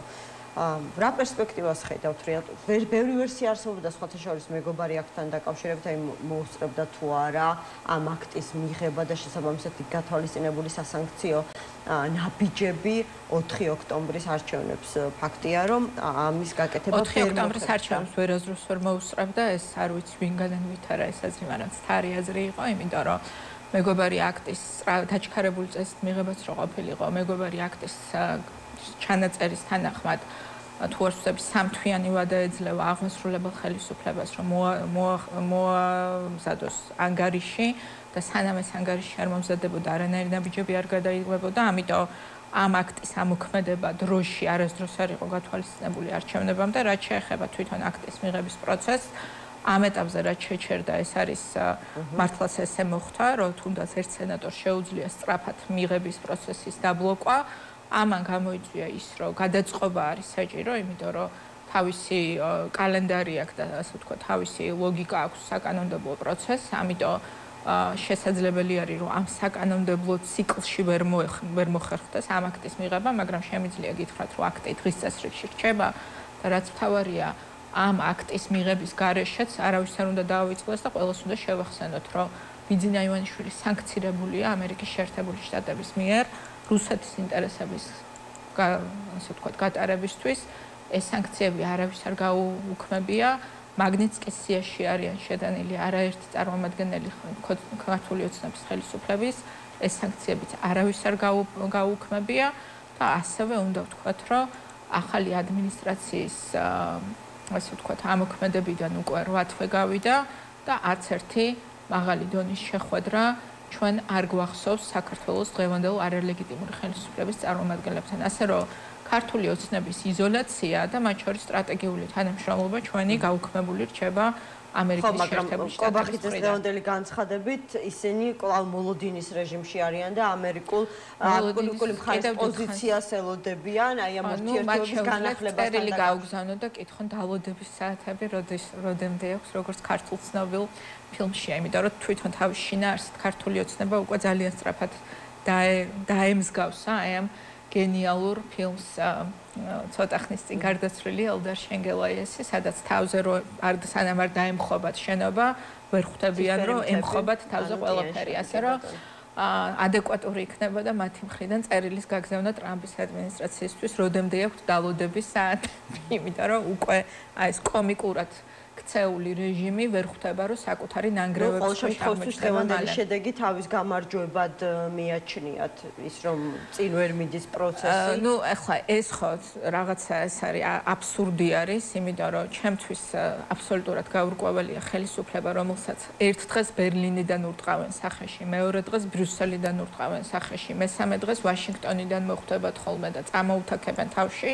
როგორ შეიძლება რამით ამაყობდეს ეს ხალხი, რომელსაც არავინ აღარ ელაპარაკება და შემიძლია გითხრათ, რომ უკვე თურქეთს, სომხეთს და აზერბაიჯანს აქვს სერიოზული შეშფოთება, რომ ეს რეჟიმი საკუთარი პოლიტიკით რეგიონის საერთოდ უქმნის უზარმაზარ პრობლემებს და დღეს ამ ხელისუფლების შეცვლა გახდა საერთაშორისო კონსენსუსის საგანია, რომ ამის გარეშე რეგიონი შედის შიხში და მე არ ვიცი რას მიიჩნევს კობახიძე საკუთარ გამარჯვებად, შეიძლება მას ისიც გამარჯვებად მიაჩნია გუშინ რაღაც საოცარი სისულელე რო გააკეთეს ხაბეიშვილის დაპატიმრებით, ან შეიძლება რა ვიცი გამარჯვებად მიაჩნია ის, რომ ემუქრება ქართულ ხალხს რომ აგრძელავს ესე იგი ქუჩაში გამოსვლებს. თუმცა ნახეს მე მგონი იმ დღეს კალაძის შტაბთან რა იწვევს ძალადობა, რა რეაქცია ქართულ ხალხს ამაზე. კაპიტან სალომე, თუმცა დააკავეს არა მხოლოდ ოპოზიციის ლიდერი, არამედ მათი ყოფილი მაღალჩინოსანი, თავდაცვის ყოფილი მინისტრი ჯუანშერ ბურჭულაძე ჯერ არც მისთვის არ მომხდარა ოფიციალურად ბრალის წარდგენა და სულ უფრო მეტად, ასე ვთქვათ, მკვიდრდება მოსაზრება იმასთან დაკავშირებით, რომ ეს არ იქნება ბოლო ვისაც ქართული ოცნება საკუთარი ყოფილი თანაგუნდელებისგან ციხისთვის გაიმეტებს. ანუ არ ვიცი ბატონი ბურჭულაძე მინისტრი რო იყო პარლამენტში რო იყო მოსული, მახსოვს რომ საკმაოდ მწვავე შეკითხვები მქონდა მასთან კორუფციაზე და გამომიცხადა რომ ეს ძალიან საინტერესო პასაჟი იყო მისი მხრიდან მითხრა რომ თქვენ რო ელჩი ბრძანდებოდითო და მე ბუღალტერი რო ვიყავიო ვაშინგტონში საელჩოში, იმიტომ რომ წინა ხელისუფლების დროს ბუღალტრად მუშაობდა ვაშინგტონში საელჩოში და მე თქვენზე მეტი ხელფასი მქონდაო ელჩსა დაეტყობა ვერ მიხვდა რომ რაღაცა უკანონობა აღიარა, იმიტომ რომ როგორ შეიძლება რომ ფინანსურ მენეჯერს ელჩზე დიდი ხელფასი ჰქონდეს, არ შეიძლება მაშინაც კორუფციაში იყო ჩართული ვერ გეტყვით, მაგრამ ის ხო ერთ-ერთი ძალიან წვრილი, ასე ვთქვათ, თევზი არის იმ უზარმაზარ კორუფციულ სისტემაში, რომელიც ბიზნა ივანიშვილმა აამუშავა. ეხლა რასაც აკეთებს კობახიძე, ეს არის ფულის ამოღება უნდათ იმ ხალხისგან, ვინც წაიღო სახლში ბევრი ფული, აქ ერთ-ერთი არის ივანზე ცოტა წაიღო, ბევრი წაღებული აქვს რეალურად ღარიბაშვილს და მიდის რაღაცა შიდა კლანური გარჩევები, რომ ფული მოატანინო, როგორც რაღაც კრიმინალური სინდიკატები მუშაობს, რაღაც რო ეკუთვნის იქ ვიღაცას წილი და ის წილი არ ჩააბარეს და ეხლა უნდა ამოიღოს, დაახლოებით ეს გარჩევები არის. ოღონდ საზოგადოებამ უნდა აქ ამ ყველაფრიდან დაინახოს, რომ თურმე სიმართლე არის, რასაც ჩვენ წლები ვლაპარაკობთ, რომ ეს არის ყველაზე კორუმპირებული ხელისუფლება, რომელიც ამ ქვეყანას ყოლია. რომ ეს ხელისუფლება მდიდრდება დიახ თქვენს ხარჯზე, რომ ეს ხელისუფლება მდიდრდება იმაზე, რომ ქართულ ჯარისკაცს საჭმლის ფულს პარავს და უხარისხო ცხოვრების პირობებს უქმნის, რომ ეს ხელისუფლება მდიდრდება თქვენი შვილების მომავლის ხარჯზე და მნიშვნელობა არა აქვს მათ იმას მინის დღეს ბურჭულაძე არის გვარად და ხვალ სხვა გვარი იქნება თუ არა, სანამ ივანიშვილის კორუმპირებული სისტემა მართავს ამ ქვეყანას, ყოველთვის მოგპარავენ ძალიან ბევრ ფულს, თვითონ იშოვნიან ძალიან ბევრ ფულს და თქვენ შვილებს დატოვებენ შივრებს საკუთარი შვილების კეთილდღეობის უზრუნველ საყოფად. და ამიტომ ამაზე ერთადერთი პასუხი ეს არის ამ ხელისუფლების დასრულება. კორუფცია დასრულდება ამ ქვეყანაში, როდესაც დასრულდება ივანიშვილის რეჟიმი. მადლობა. კალბან სალომე სამადაშვილი, ლელო ძლიერი საქართველოს ერთ-ერთი ლიდერი იყო ჩვენი გადაცემის სტუმარი. ეს არის დიდი გაუგებრობა, ერთი დიდი სპექტაკლი, რომელიც სავარაუდოდ ძალიან მალე დასრულდება, რადგან არსებობს ბუნებაში მტკიცებულება, რომელიც მის ბრალს დაადასტურებს, ეს არის ნაწყვეტი ჯუანშერ ბურჭულაძის ერთ-ერთი ადვოკატის მიერ გაკეთებული განცხადებიდან, როგორც ვიცით, ხვალ დილით იგეგმება მისთვის ოფიციალური ბრალის წარდგენა, სუსის მიერ გავრცელებული ინფორმაციით კი ჯუანშერ ბურჭულაძის ოჯახს ედავებიან განსაკუთრებით დიდი ოდენობით ქონების წარმოშობის წყაროს დამალვას და 554,000 ევროთ სახლის შეძენას. ეს დეკლარაციაში მან არ მიუთითა და განახორციელა 1,593,212 ლარის შემოსავლის ლეგალიზაციაო, ნათქვამია სუსის მიერ გავრცელებულ განცხადებაში. დიმიტრი ხაჩიძე, ჯუანშერ ბურჭულაძის ადვოკატი უნდა შემოგვიერთდეს. მოგესალმებით, მადლობა გადაცემაში მონაწილეობისთვის.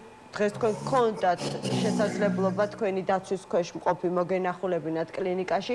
პირველ რიგში გითხარით, როგორია მისი ჯანმრთელობის მდგომარეობა და თუ შეგიძლიათ გითხრათ იმის, ეს კი არის პაციენტის პერსონალური ინფორმაცია, მაგრამ რახან ამხელა რეზონანსი მოყვა თავდაცვის ყოფილი მინისტრის დაკავებას, იქნებ გითხრათ კონკრეტულად ჯანმრთელობასთან დაკავშირებული რა პრობლემები აქვს თავდაცვის ყოფილ მინისტრს.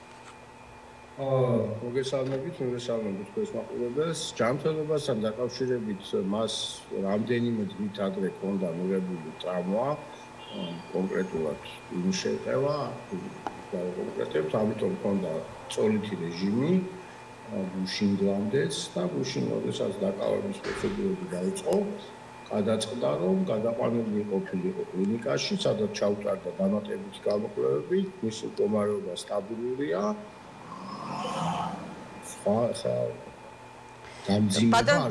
კი ბატონო დიმიტრი, რადგან გვაქვს შესაძლებლობა თქვენთან ვისაუბრო, დავაზუსტებ ინფორმაციას, რომელიც მედიაში ვრცელდება, ისევ და ისევ აი ამ საქმის მაღალი რეზონანსიდან გამომდინარე, მედიაში გავრცელებული ინფორმაციით თითქოს ჯუანშერ ბურჭულაძე კლინიკის მე-9 სართულზე იმყოფება, სადაც გულის განყოფილებაა. შეგიძლიათ თუ არა დაგვიდასტუროთ ან უარყოთ ეს ინფორმაცია? გულთან და კარდიო პრობლემები მას არ ქონდა. მე რაც ვიცი, ეს გამოწვეულია თავისუფალი პალატის ამბავში. რამე მეტი არ არის. კი ბატონო. ანუ მხოლოდ და მხოლოდ იმის გამო, რომ მე-9 სართულზე იყო მხოლოდ პალატა. დაკავშირებული პრობლემები მას არ აღნიშნავს. კი ბატონო. კარგი, რაც შეეხება, ასე ვთქვათ, მის წინააღმდეგ გაჟღერებულ ბრალს, სხვათა შორის ისიც ითქვა, რომ ჯერ დააკავეს ჯუანშერ ბურჭულაძე და შემდეგ მოხდა მის წინააღმდეგ რაღაცა საქმის წარდგენა, ბრალის წარდგენა. ბრალის წარდგენა ოფიციალურად იქნება. არ მომხდარა. ანუ თითქოს და ჯერ დააკავეს და შემდეგ უკვე სუსის განცხადება ვიხილეთ იმის თაობაზე თუ რას ედავებოდნენ. ქრონოლოგიურად დაახლოებით ეგრე იყო, ერთდროულად მოხდა ეგ. გაითიშა ისმის ჩემი ხმა. კი ბატონო, კი, გაითიშა. შევეცდებით რომ კიდევ ერთხელ დაუკავშირდეთ დიმიტრი ხაჩიძე, ჯუანშერ ბურჭულაძის ადვოკატია, ჩვენთან ხაზზე. ძალიან საინტერესოა ზოგადად რა მოლოდინები აქვს დაცვის მხარეს ხვალინდელ ოფიციალურ ბრალთან დაკავშირებით. კი ბატონო დიმიტრი, აღვადგინეთ თქვენთან კავშირი, ანუ თუ ისევ ტექნიკური პრობლემა გვაქვს, თუმცა ძალიან საინტერესო რამეს ამბობდა, მან ფაქტობრივად დაგვიდასტურა, რომ ერთდროულად მოხდა, ასე ვთქვათ, დაკავებაც და სუსის მიერ განცხადებით, ასე ვთქვათ, ბრალის წარდგენა, თუმცა ოფიციალური ბრალის წარდგენა ჯერ არ მოხდა. ბატონ დიმიტრი, დაგვიბრუნდით ისევ და მოგვიყევით აი ეს როგორ იყო და რამდენად სწორია, თუნდაც სამართლებრივად, რომ ერთდროულად ხდება, ასე ვთქვათ, დაკავებაც და განცხადების გაკეთებაც იმის თაობაზე თუ რატომ აკავებენ? სამართლებრივად დაკავება მოხდა მოსამართლეს განჩინების საფუძველზე. ეხლა სუსის განცხადება და მისი შინაარსის ასე ვთქვათ განხილვაში მე შევა მხოლოდ იმ ნაწილში, რაც შეეხება სამართლებრივ მხარეს ჯუანშერ ბურჭულაძის მიმართ. სუსი საკუთარ თავს ეწინააღმდეგება, ასე ვთქვი მე, იმ განცხადებით, თუმცა დეტალებზე უფრო ხვალ შეგვეძლება ვისაუბროთ, ვინაიდან ბრალი ხვალ იქნება და ახლა დღეს ცოტა ზედაპირული საუბარი გამომივა მასალების გარეშე და ამიტომ რთულია. ახლა შეეხება განცხადებას, ახლა განცხადება ეს დაახლოებით ერთდროს მოხდა 16 საათისთვის დაახლოებით დაკავება და ცოტა მოგვიანებით იყო ის განცხადება. თუმცა ეს განცხადება არანაირ კავშირში არ არის, ასე ვთქვათ, მის ბრალეულობასთან ან დააშაულებასთან. ერთადერთი დადებული ინფორმაციით ვიცით ხომ მას რას ედავებიან, ანუ ემერტეს აპარატის გადაჭარბებულ თანხად შეძენას, ხომ? რაშიც მან საკუთარ უფლება ამაზე სისხლის სამართლის საქმე გაცილებით ადრე იყო აღძრული. ამ საქმეზე მისი ორი მოადგილე და ერთი ნათესავიც დააკავეს. მაშინ გვახსოვს თავად ჯუანშერ ბურჭულაძემაც გააკეთა განცხადება და მან თქვა, რომ ასე ვთქვათ, ართულიდა, რომ პოლიტიკური დავალება იყო მისი გარემოცვის დაკავება და მეტიც მან მაშინ თქვა, რომ თუკი ვინმე იყო დამნაშავე, უნდა დასჯილიყო. ანუ თუ იკვეთებოდა ამ საქმეში ჯუანშერ ბურჭულაძის დანაშაული, რატომ დაჭირდა გამოძიებას რამდენიმე თვე იმისათვის, რომ მისთვის წარედგინათ, ასე ვთქვათ, ბრალი? იმიტომ რომ არ იკვეთებოდა.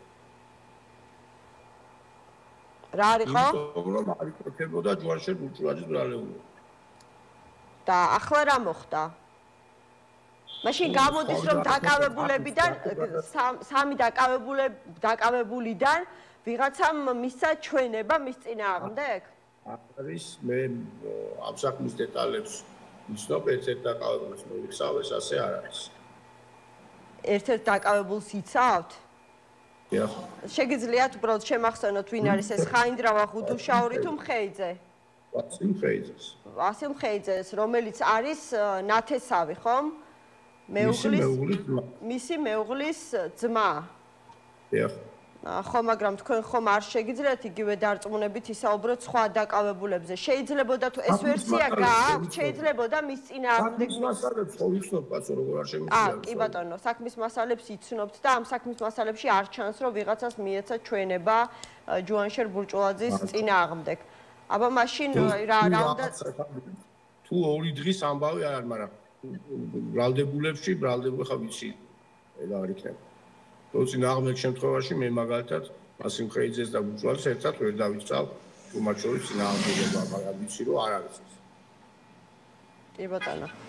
კი ბატონო, რაიმე მოლოდინი გააქვთ თუ საქმის მასალებში არაფერი იყო, რაც დაადასტურებდა ჯუანშერ ბურჭულაძის ასე ვთქვათ, შემხებლობას, მით უფრო დანაშაულებრივ ქმედებას ამ საქმესთან მიმართებაში, აი რა შეიძლება ხვალ ბრალდებამ მოიყვანოს საფუძვლად ბრალის წარდგენისას? არაფერი, ჩვენ ხშირად გვინახავს სამწუხაროდ ისეთი საქმეები, რაც მკითხებულებებით არ არის გამყარებული. ეს არც პირველია და სამწუხაროდ ალბათ არც უკანასკნელი იქნება.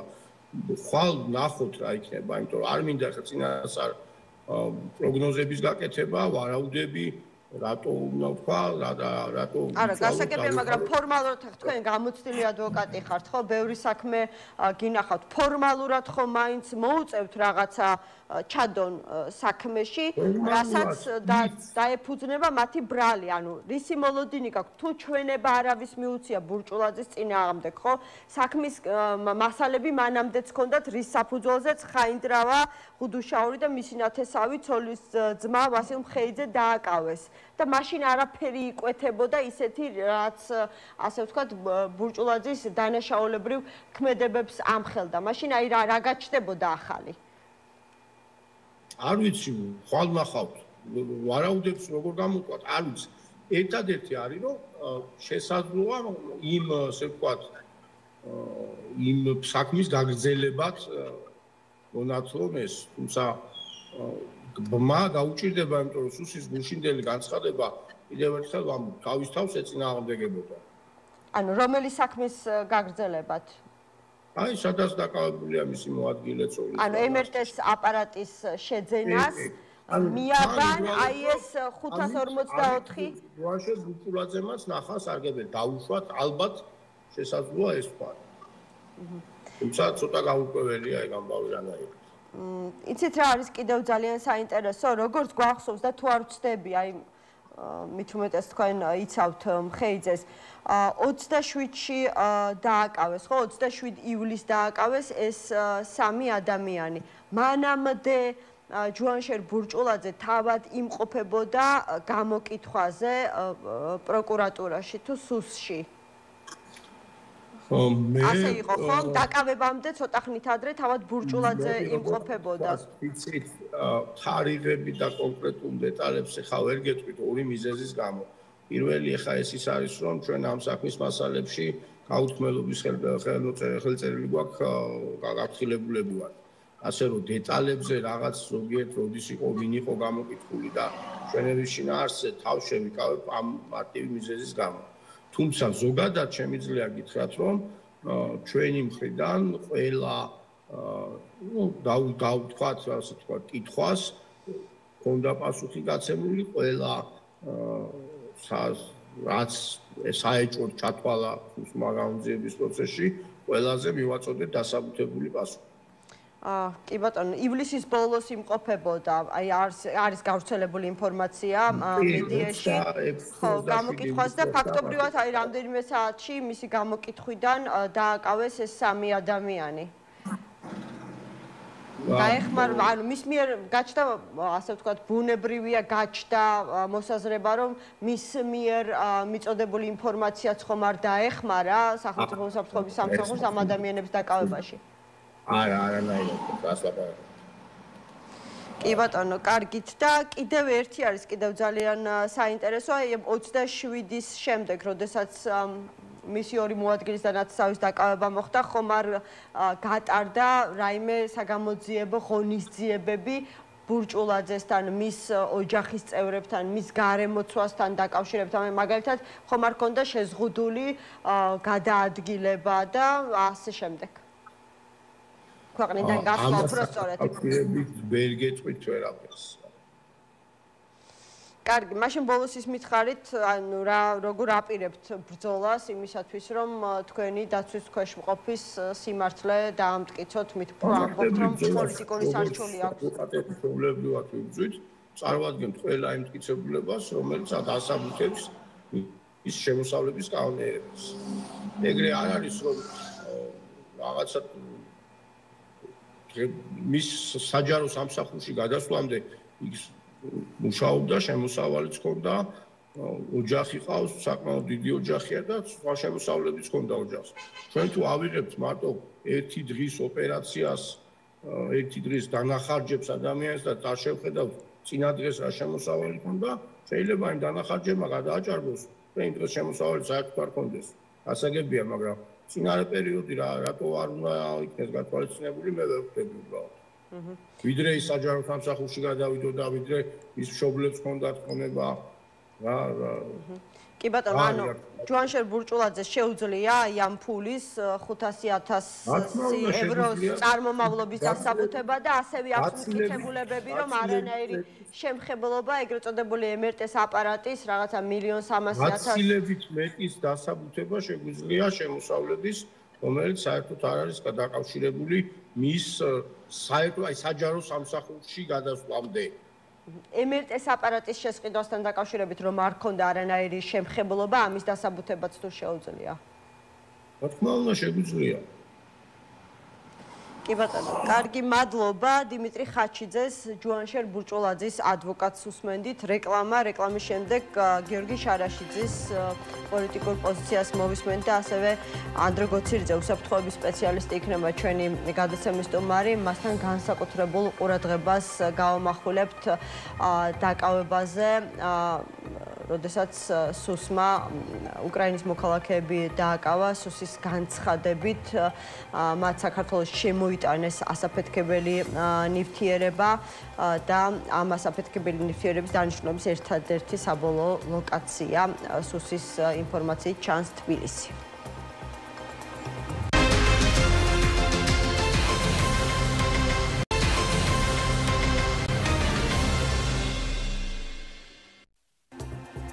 მაშასე გადაცემა 360 გრადუსი დაბრუნდა ეთერში. ლევან ხაბეიშვილი, მურთას ზოდელავა, ჯუანშერ ბურჭულაძე. ხვალ მათ წინააღმდეგ ოფიციალურად მოვისმენთ ბრალის წარდგენას. ადვოკატები, რა თქმა უნდა, არაფერს არ გამორიცხავენ, შესაძლებელია მათ საქმეში დამატებითი ბრალი და შესაბამისად დამატებითი მუხლებიც გამოიკვეთოს. ყველა მათგანი ხედავს, რომ ამ სამართლებრივ საქმეებს სარჩულად მხოლოდ პოლიტიკური მიზეზი უდევს და შესაბამისად ყველა თავის მხრივ ბრძოლის გაგრძელებას აპირებს. რაც შეეხება ოპოზიციონერ ლიდერს, ისინი ამბობენ, რომ მისი მხარდამჭერები ამბობენ, რომ ლევან ხაბეიშვილის დაკავება მათ გეგმებს ვერ შეცვლის, უბრალოდ ისინი უფრო მეტი შემართებით იბრძოლებენ ქუჩიდან ხელისუფლების წინააღმდეგ. გიორგი შარაშიძე გახარია საქართველოს ერთ-ერთი ლიდერი. გიორგი, მოგესალმებით, მადლობა გადაცემაში მონაწილეობისთვის. პოლიტიკური ანგარიშწორება შიში, რომელიც ქართულ ოცნებას გაუჩნდა 4 ოქტომბრის აქციასთან დაკავშირებით. ეს არის ძირითადი ვერსია ოპოზიციისა ლევან ხაბეიშვილის დაკავებასთან დაკავშირებით. თქვენ ხედავთ რაციონალს, ასე ვთქვათ, ამ მოსაზრებაში, იმიტომ რომ პირიქით ამ გუშინდელიდან დღემდე ვხედავთ, რომ უფრო მეტი ენთუზიაზმით ჩაერთნენ მისი თანაგუნდელები, ვინც მანამდე არ ჩანდა 4 ოქტომბრის აქციის, ასე ვთქვათ, ორგანიზების ავანგარდში, ისინიც კი წინა პლანზე გამოვიდნენ. რაღაცნაირად, ასე ვთქვათ, ჩააცხრობს თუ არა ხელისუფლების ეს გადაწყვეტილებები საპროტესტო დაანონსებულ მუხტს. ემა, მოგესალმებით საღამომშვიდობის, მივესალმები პალიტას მაყურებელს.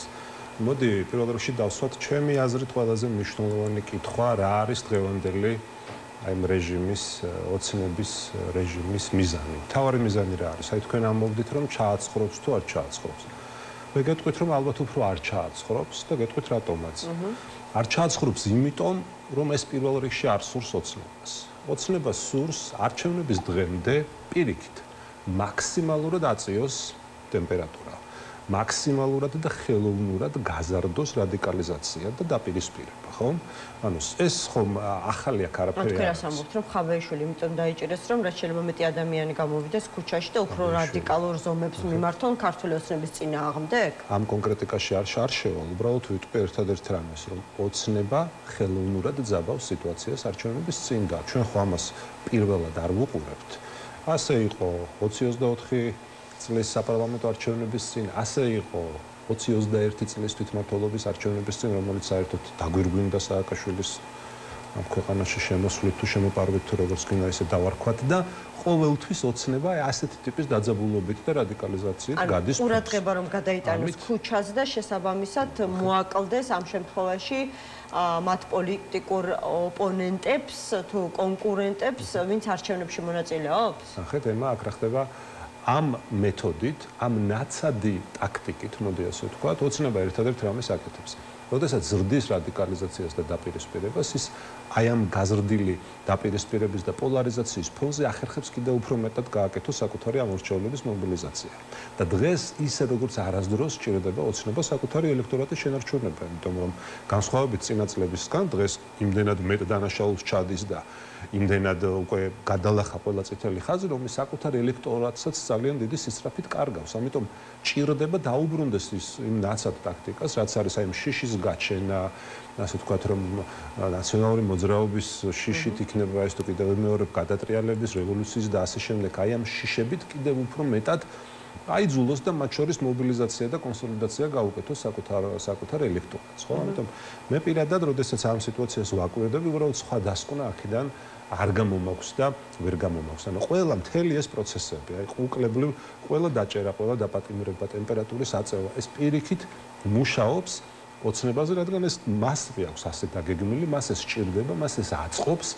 და მიუხედავად იმისა, რომ დღეს ფაქტობრივად მთელი სახელმწიფო რესურსი, ხო, ჩვენ ხო კარგად ვიცით ეს და ახალი ამაში არაფერი არის ოცნების ხელში, მიუხედავად იმისა, რომ მთელი საკანონმდებლო ჩარჩო, რაც მათ, რა თქმა უნდა, უადვილებს არჩევნების გზით მაქსიმალური შედეგის დადებას, არის ოცნების მხარეს, ყველა სხვა დანარჩენი რესურსი სუსიდან დაწყებული, კრიმინალით დამთავრებული, შავი ფულით და თეთრი ფულით დამთავრებული, ყველაფერი ოცნების ხელშია. იმდენად ეშინიათ მათ არჩევნების წაგებას და იმდენად კარგად იციან, რომ ისინი კარგავენ ელექტორატს, რომ აი მაინც იმ ჩვეული ნაცადი ტაქტიკით, რასაც ქვია ტემპერატურის ხელოვნური აწევა, მაინც ცდილობენ ეს ამ გზას კიდევ ერთხელ მიმართონ და არ დამთავრდა ამ ქვეყანაში აი ამ შიშის ქვეშ დამაზიანებელ პოლიტიკურ ნაბიჯებს გამენ ახლა საარჩევნო დამაზიანებელს გააჩნია როგორ შევხედავთ. რა დოზით დამაზიანებელს, ხო? ანუ კიდევ ვიმეორებ, რომ ეს შეიძლება იყოს ერთი შეხედვით დამაზიანებელი, მაგრამ მეორეს მხრივ ოცნებისთვის ნაცადი ტაქტიკაა, დამაზიანებელი იყო ის, რაც ხდებოდა წინა არჩევნების წინაც, მაგრამ ის მაინც ახერხებდა. კი გაუჩნდათ ძალიან ბევრი შეკითხვა იმ ბრალთან დაკავშირებით, რომელიც წარმოადგინა სუსმა ლევან ხაბეიშვილის წინააღმდეგ, ანუ საჯაროდ არა ერთჯერ საჯაროდ გაკეთებული განცხადება პოლიციელების მისამართით, რომ თუ ისინი აქციის მონაწილეების მიმართ არ გამოიყენებდნენ ძალას, შემდეგ უკვე როდესაც ოპოზიცია შეცვლიდა ხელისუფლებას და მათ ექნებოდა შესაძლებლობა რაღაც საბიუჯეტო თანხების განკარგვის, ჯილდოს დააჯილდოვებდა ასეთ პოლიციელებს და სამართალდამცავებს. დამეჯერეთ, რომ საქართველოს მოქალაქეების საკმაოდ დიდ ნაწილს, განსაკუთრებით რეგიონებში, რომელიც თავისი უამრავი პრობლემით არის დაკავებული და რომელზეც სამწუხაროდ ოცნება აი ამ პროპაგანდისტული საშუალებებით ძალადობს, უკვე ამდენი წელია ძალადობს და რა თქმა უნდა აი ამ პროპაგანდით ის გარკვეულ შედეგებს აღწევს, ნამდვილად არ აქვს არც იმის თავი, არც იმის დრო და ენერგია, რომ ახლა ამ დეტალებში ჩავიდეს და შევიდეს. მე ამიტომ საუბრობ პროპაგანდაზე, ამიტომ საუბრობ იმაზე, რომ ეს არის დაგეგმილი, ასე ვთქვათ, ბინძური შავი პიარის ნაწილი, რა თქმა უნდა, ყველა ეს დაპატიმრება და დაკავება არის პოლიტიკურად მოტივირებული, ხო? ანუ მე ხო არ ვამბობ იმას, რომ აქ ამ შემთხვევაში ვინ მართალია და ვინ მტყუანია, ანუ ამის ანალიზს არ ვაკეთებ. მე ვამბობ ჩემი აზრით მთავარს, რატომ აკეთებს ამას ოცნება. და გთავაზობთ ჩემს ვერსიას და ჩვენი ვერსია არის ის, რომ ამას ოცნება აკეთებს ხელოვნურად. თუ არანაირი რაღაცა რეალური, ასე ვთქვათ, ფონი იმის არ არსებობს, ამას პირიქით ჩვენ კიდევ ვნახავთ, ახლა დარჩენილია 3 კვირი, ხო, დაახლოებით დარჩენილი და დაიმახსოვრეთ ჩემი სიტყვები, კიდევ მეტ დაპატიმრებას ვნახავთ, კიდევ მეტ აბსურდულ სცენარებს მოვისმენთ, იმაზე კიდევ უფრო მეტ აბსურდულს. ანუ რას აანონსებთ, რომელ ფლანგზე, იმიტომ რომ აქეთ გვაქვს ქართული ყავს უბრალოდ ქართული ოცნების მაღალ ჩინოსნები, მათი დაპატიმრების სერია გრძელდება და მეტიც ქართული ოცნების ლიდერები, რა თქმა უნდა, სახელების და გვარების დასახელების და კონკრეტების გარეშე საუბრობენ მათ გუნდში მოღალატეებზე და ასე ვთქვათ ლამის ოპოზიციასთან შეკრულებზე. ემა არაფერს და არავის არ გამოურიცხავ, ყველაფერი მოსალოდნელია ოცნებისგან. შეგიძლიათ თქვენ მაინც საუბარია ვიზე, ლილვაშვილზე, გომელაუზე, ღარიბაშვილზე. ყველა შესაძლოა, კიდევ ვიმეორებ. ვისაც ჩათვლიან რომ აი ამ პოლიტიკური, ბინძური პოლიტიკური ინსტრუმენტისთვის და ტაქტიკისთვის დაჭირდებათ, ნებისმიერს გაწირავენ. რა თქმა უნდა, აქ ეს არის მთავარი, ხალხმა უნდა იცოდეს ამ ადამიანებს რომ იჭერეთ რისთვის იჭერეთ, ანუ რეალური მიზეზი რა, მიზანი რა არის, ხო? ეხლა ბურჯულაძის თემაზე რომ გადავიდეთ, ხო? ბატონო, ოფიციალური არის ის, რომ მან ის კორუფციაში იყო ჩართული და ბატონო, ახლა გავაანალიზოთ, გამოიყენა რაღაცა საკუთარი კეთილდღეობისთვის. ეკრანზეც იყო ესეთი ტიტრი, რომ კორუფციული სკანდალი თუ ასე. დიდი ბოდიში რა სკანდალია? ეს არ არის კორუფციული სკანდალი. კორუფციული სკანდალი ეს იქნებოდა იმ ქვეყანაში, სადაც ადამიანებს უკვირთ, როგორ შეიძლება მინისტრმა ასეთი რამ ჩაიდინოს. მაგრამ ეს ბატონი ბურჯულაძე, ხო, ეს ყველამ კარგად იცის, რომ ეს ღარიბაშვილის გარეშე, ეს იყო ღარიბაშვილის კადრი პირდაპირ, ხო? მისი დანიშნული თავის დროზე ჯერ კიდევ როდესაც თავდაცვის მინისტრი იყო ირაკლი ღარიბაშვილი და რა თქმა უნდა ის ღარიბაშვილის გარეშე ასეთი დონის კორუფციულ გარიგებებში ვერ გაიხვეოდა და ამას ვერც გაბედავდა და მეცაც გეტყვით ოცნებაში არის ათეულობით მაღალი თანამდებობის პირი რომელსაც ალბათ აი ეცინება და ეღიმება იმ ციფრებზე და თანხებზე რასაც თქვენ კორუფციულ სკანდალს ეძახით რა თქმა უნდა თქვენ სამართლიანად ეძახით ალბათ ეცინება. ანუ რატომ? იმიტომ რომ თვითონ გაცილებით უფრო მეტია თვისებული. აბა თქვენ ახლა რა გონიათ, რომ ბურჯულაძე და კიდე სხვა მაღალჩინოსნები ახლა ევროპის რომელიღაც ქალაქში ბინის ყიდვა მათი მაქსიმუმი იმ თანხების, რასაც ისინი იპარავდნენ ჩვენ ქვეყნის მაგრამ ამ შემთხვევაში საუბრობთ, არ ვიცი, მინისტრზე, საუბრობთ პრემიერზე, სუსის ყოფილ ხელმძღვანელზე, ანუ რა, ასე ვთქვათ, სამთავრობო კლასტერს წარმოადგენენ ის ათეულობით თუ 2,000 ადამიანი, ვისაც 100 მილიონ დოლარზე თუ ევროზე ეცინება. დამიჯერეთ რომ ეცინება. ხო და ვინ არიან ისინი რა? ეცინებათ, იმიტომ რომ 9 მილიონი евро მათთვის თანამდებობრივად ამათზე მეტი ვერ იქნებოდნენ. მეტი და ნაკლები ამას რა მნიშვნელობა აქვს? ჩვენ როდესაც თქვენ იცით რომ ეს ტერმინი ვფიქრობ ჩვენი გუნდის დამკვიდრებულიც არის სისტემური პოლიტიკური კორუფცია. ჩვენ ამდენი წელია უკვე ვამბობთ რომ ოცნებამ ამ ქვეყანაში დამკვიდრა 50 ოჯახი რომელიც ხო 25 ოჯახი რომელიც დიდდება რა თქმა უნდა რომელიც დიდდება ხალხის ხარჯზე რა თქმა უნდა. ანუ მათ შორის ერთ-ერთი არის დაკავებული ბურჯულაძე. შესაძლოა არ მგონია რომ მაგ 25 ოჯახში ხდებოდეს. მე ამიტომ ვამბობ ეცინებათ. გაცილებით დაბალი რანგის შეიძლება იყოს ყოველ შემთხვევაში ციფრობრივად ეს ბატონი, მაგრამ აქ ნახეთ, ისევ იმას მინდა დაუბრუნდე, რევოლუციური სცენარების არ იყოს და დაპატიმრებების არ იყოს, ხო? ანუ რისთვის აკეთებს ამას ოცნება? ახლა მე მგონი პარადოქსია და ამას ყველა კარგად ხვდება, რომ ამბობდე გაცხადებულად, რომ თითქოს კორუფციას ებრძვი, იჭერდე ბურჯულაძეს, ერთ-ერთ ყოფილ მინისტრს, არ იჭერდე ყოფილ პრემიერ-მინისტრს ღარიბაშვილს, რომელიც კადრიც იყო. და თქვენ თქვით რომ გაგრძელდება დაჭერებიო და ღარიბაშვილი იმდენჯერ ახსენეთ რომ შესაძლებელია გავთავის ბოლოდე. თქვენ უკეთესად იცით ახლა. ბურჯულაძე დაიჭერეს და ამიტომ. ასე ვთქვათ გუნდის წევრები, ხომ? ძალიან გაქვთ კომუნიკაცია გიორგი გახარიასთან. მასაც ექნება ალბათ საკუთარი ვერსიები, იმიტომ რომ ძალიან კარგად იცნობს ქართული ოცნების შიდა სამზარეულოს. ექნება საკუთარი მოლოდინები, რატომ განამხოლოდ ცნობის მოყარეობის გამო. თქვენ თავად თქვით, რომ გინდათ ეს თუ არა, პოლიტიკური პროცესებზე ეს ყველაფერი ახდენს გავლენას, თუნდაც სწორედ ამ საბაბით ალბათ უნდა გქონდეთ გარკვეული, ასე ვთქვათ, გათვლები და წინასწარ დაგეგმილი სტრატეგია, თქვენ როგორ უნდა უპასუხოთ ამ ყველაფერს? გაქვთ თუ არა მოლოდინი, რომ დაიჭერენ ღარიბაშვილსაც, დაიჭერენ გომელაურსაც, დაიჭერენ ლილუაშვილსაც? ოცნებ მე კიდევ ამბობ, რომ ოცნებისგან ყველაფერი არის მოსალოდნელი. რაც დაჭირდებათ საკუთარი პოლიტიკური მიზნებისთვის, ანუ ამ არჩევნებში მაქსიმალური შედეგის მიღწევისთვის ყველაფერს გააკეთებენ. ეხლა სააკაშვილი, გასაგებია, ვივამეჩია, ვიცით. ხაბეიშვილი დაიჭერეს. ეხლა თუ ჩათვლიან, რომ ნაციონალური მოძრაობის, ასე ვთქვათ, აი ამ შეფუთულ და შექმნილ ტრის ხატზე, აი ამ ველზე, მათ ამოწურეს ხაბეიშვილის დაჭერით ყველაფერი და მეტიც სხვას ვერაფერს ვერ გააკეთებენ, ამიტომ შეიძლება გადავიდნენ საკუთარი გუნდის ყოფილ წევრებსაც. ამიტომ არ არის გამორიცხული, მათ შორის იგივე ღარიბაშვილიც ვიხილოთ. თუმცა ჩემთვის ბოლომდე არ არის გაუგებარი, რატომ შეიძლება დაიჭირონ ღარიბაშვილს. შეიძლება ამან ერთის მხრივ მათ რაღაცა გარკვეული ბენეფიტები მოუტანოს, რადგან ბევრმა ადამიანმა შეიძლება დაიჯეროს თურმე ესენი მართლა ემუძენ კორუფციას, მაგრამ ისიც უნდა გვახსოვდეს, რომ იგივე ღარიბაშვილს ოცნების რიგებში და ოცნების ხარდამჭერებში საკუთარი საკმაოდ მყარი რაღაცა გარკვეული სეგმენტი ყავს ადამიანების სამორჩევლის, რომელიც მას მხარს უჭერს. ამიტომ ამან შეიძლება ერთის მხრივ დააკარგვინოს სამორჩეველი, მეორეს მხრივ შეიძლება ამორჩეველთა გარკვეულ ნაწილში გააჩინოს იმედი, რომ აი თურმე ახლა კოპახიძე შესაძლოა მართლაც ებრძოდეს კორუფციას, მაგრამ კიდევ ვიმეორებ, დიდი ბოდიში, მაგრამ ერთის მხრივ ბურჭულაძეს იჭერდე და ამბობდე, რომ შენ კორუფციას ებრძვი და კალაძე ყავდეს თბილისის მერად მესამე ვადით წარდგენილი და არა თუ წარდგენილი მის კამპანიაში აქტიურად მონაწილეობდა და ამის ყველა პრეზენტაციას ესწრებოდა და აქტიური მხარდამჭერი იყო კახა კალაძის ენა წარმოიდგინეთ და ამ დროს ამბობდე, რომ კორუფციას ებრძვი, ბუნებრივია, ეს არის პარადოქსი და ნებისმიერი, ასე ვთქვათ, აქტიური მოქალაქე, რომელსაც ელემენტარულ ინფორმაციაზე ხელი მიუწვდება და ასე თუ ზედაპირულად მაინც აკვირდება პოლიტიკურ პროცესებს, ყველა მიხვდება, რომ ეს არის მხოლოდ და მხოლოდ საარჩევნო ტრიუკი, ხო, ასე ვთქვათ, რაღაცა გარკვეული პოლიტიკური, ბინძური პოლიტიკური ტაქტიკის ნაწილი და საბოლოო დასკვნა რა უნდა გავაკეთოთ, ხო? ანუ ოცნებას რო კითხო, ახლა გეუბნება, რომ თითქოს ის მისი რეიტინგი კიდევ უფრო გაზრდილია, ხო? რა თქმა უნდა, ეს ასაცილოა. თითქოს, ახლა გორბის კვლევებზე ხო საერთოდ რა კომენტარი შეიძლება გავაკეთოთ, მაგრამ ამას ამბობს, ხო? რატომ ფიქრობთ, რომ აი ეს პროცენტი, რომელიც თქვენს პარტიას დაუწერეს, იყო არა რეალისტური?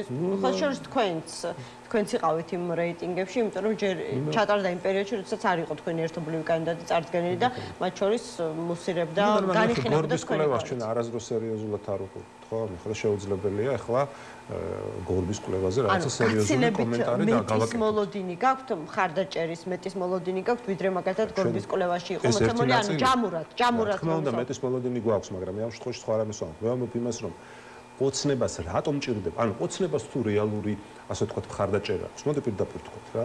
აი რეალური მხარდაჭერა თუ აქვს, მაშინ რატომ ჭირდება ეს ყველაფერი?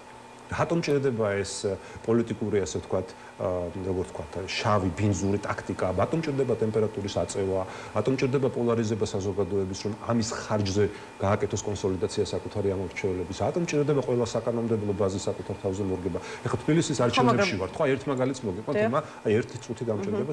აი თბილისის არჩევნებში ვარ და ერთი წლის წინ რა გააკეთა ის თოცნება? კანონმდებლობა შეცვალა სპეციალურად, თქვენ იცით, რომ ჩვენ თბილისში ყავდა 10 მაჟორიტარი დეპუტატი და 40 საკრებულოს წევრი იყო პარტიული სიით არჩეული. ეს 10 მაჟორიტარი დეპუტატი გაახადა 25, ანუ ორჯერ და კიდევ უფრო მეტჯერ გაზარდა მაჟორიტარი დეპუტატების რაოდენობა და თქვენ კარგად იცით, რომ ისტორიულად ახლა არსებული მოქმედი ხელისუფლებისთვის ყოველთვის უფრო მარტივია მაჟორიტარების გაყვანა და კიდევ ერთი ძალიან მნიშვნელოვანი და ზოგადად პოლიტიკური პროცესებისთვის საზიანო, მაგრამ მათთვის ასიკეთო ცვლილება 40%-იანი ბარიერი მოუხსნა მაჟორიტარ დეპუტატებს. ანუ წინა არჩევნები ჩატარდა იმ პირობებში, როდესაც თბილისს ყავდა 10 მაჟორიტარი 40%-იანი ბარიერით, ახლა ტარდება არჩევნები, როდესაც თბილისს ეყოლება 25 მაჟორიტარი ბარიერის გარეშე. პირდაპირ ვთქვათ, აი დღევანდელ ვითარებაშიც კი, როდესაც ოცნება, ნუ ყველაფერს კადრულობს უკვე ამ არჩევნების მოსაგებად, პირდაპირ ვამბობ სრული პასუხისგებლობით, ვერც ერთი მაჟორიტარი მათი მიუხედავად იმისა, რომ მთელი რესურსები ახლა ოცნების მათ ხმარდება, ვერ გაიმარჯვებოდა პირველ ტურში და უკლებლივ ყველა სამაჟორიტარო ოლქში იქნებოდა მეორე ტური. ამიტომ ვსაუბრობ ამაზე, რაში ჭირდება მაშინ ერთის მხრივ ამბობს, რომ აი ჩვენ ახლა ხალხი მხარს გვიჭერს და გაგვეზარდა კიდე ისეთი ტიპები არიან, რომ გაგვეზარდა მხარდამჭერებო, ერთის მხრივ ამას საუბრობ და მეორეს მხრივ დაჭერები, რადიკალიზაცია, ტემპერატურის აწევა, კანონების საკუთარ თავზე მორგება და მაშინ რაღაცი გჭირდება, ხო?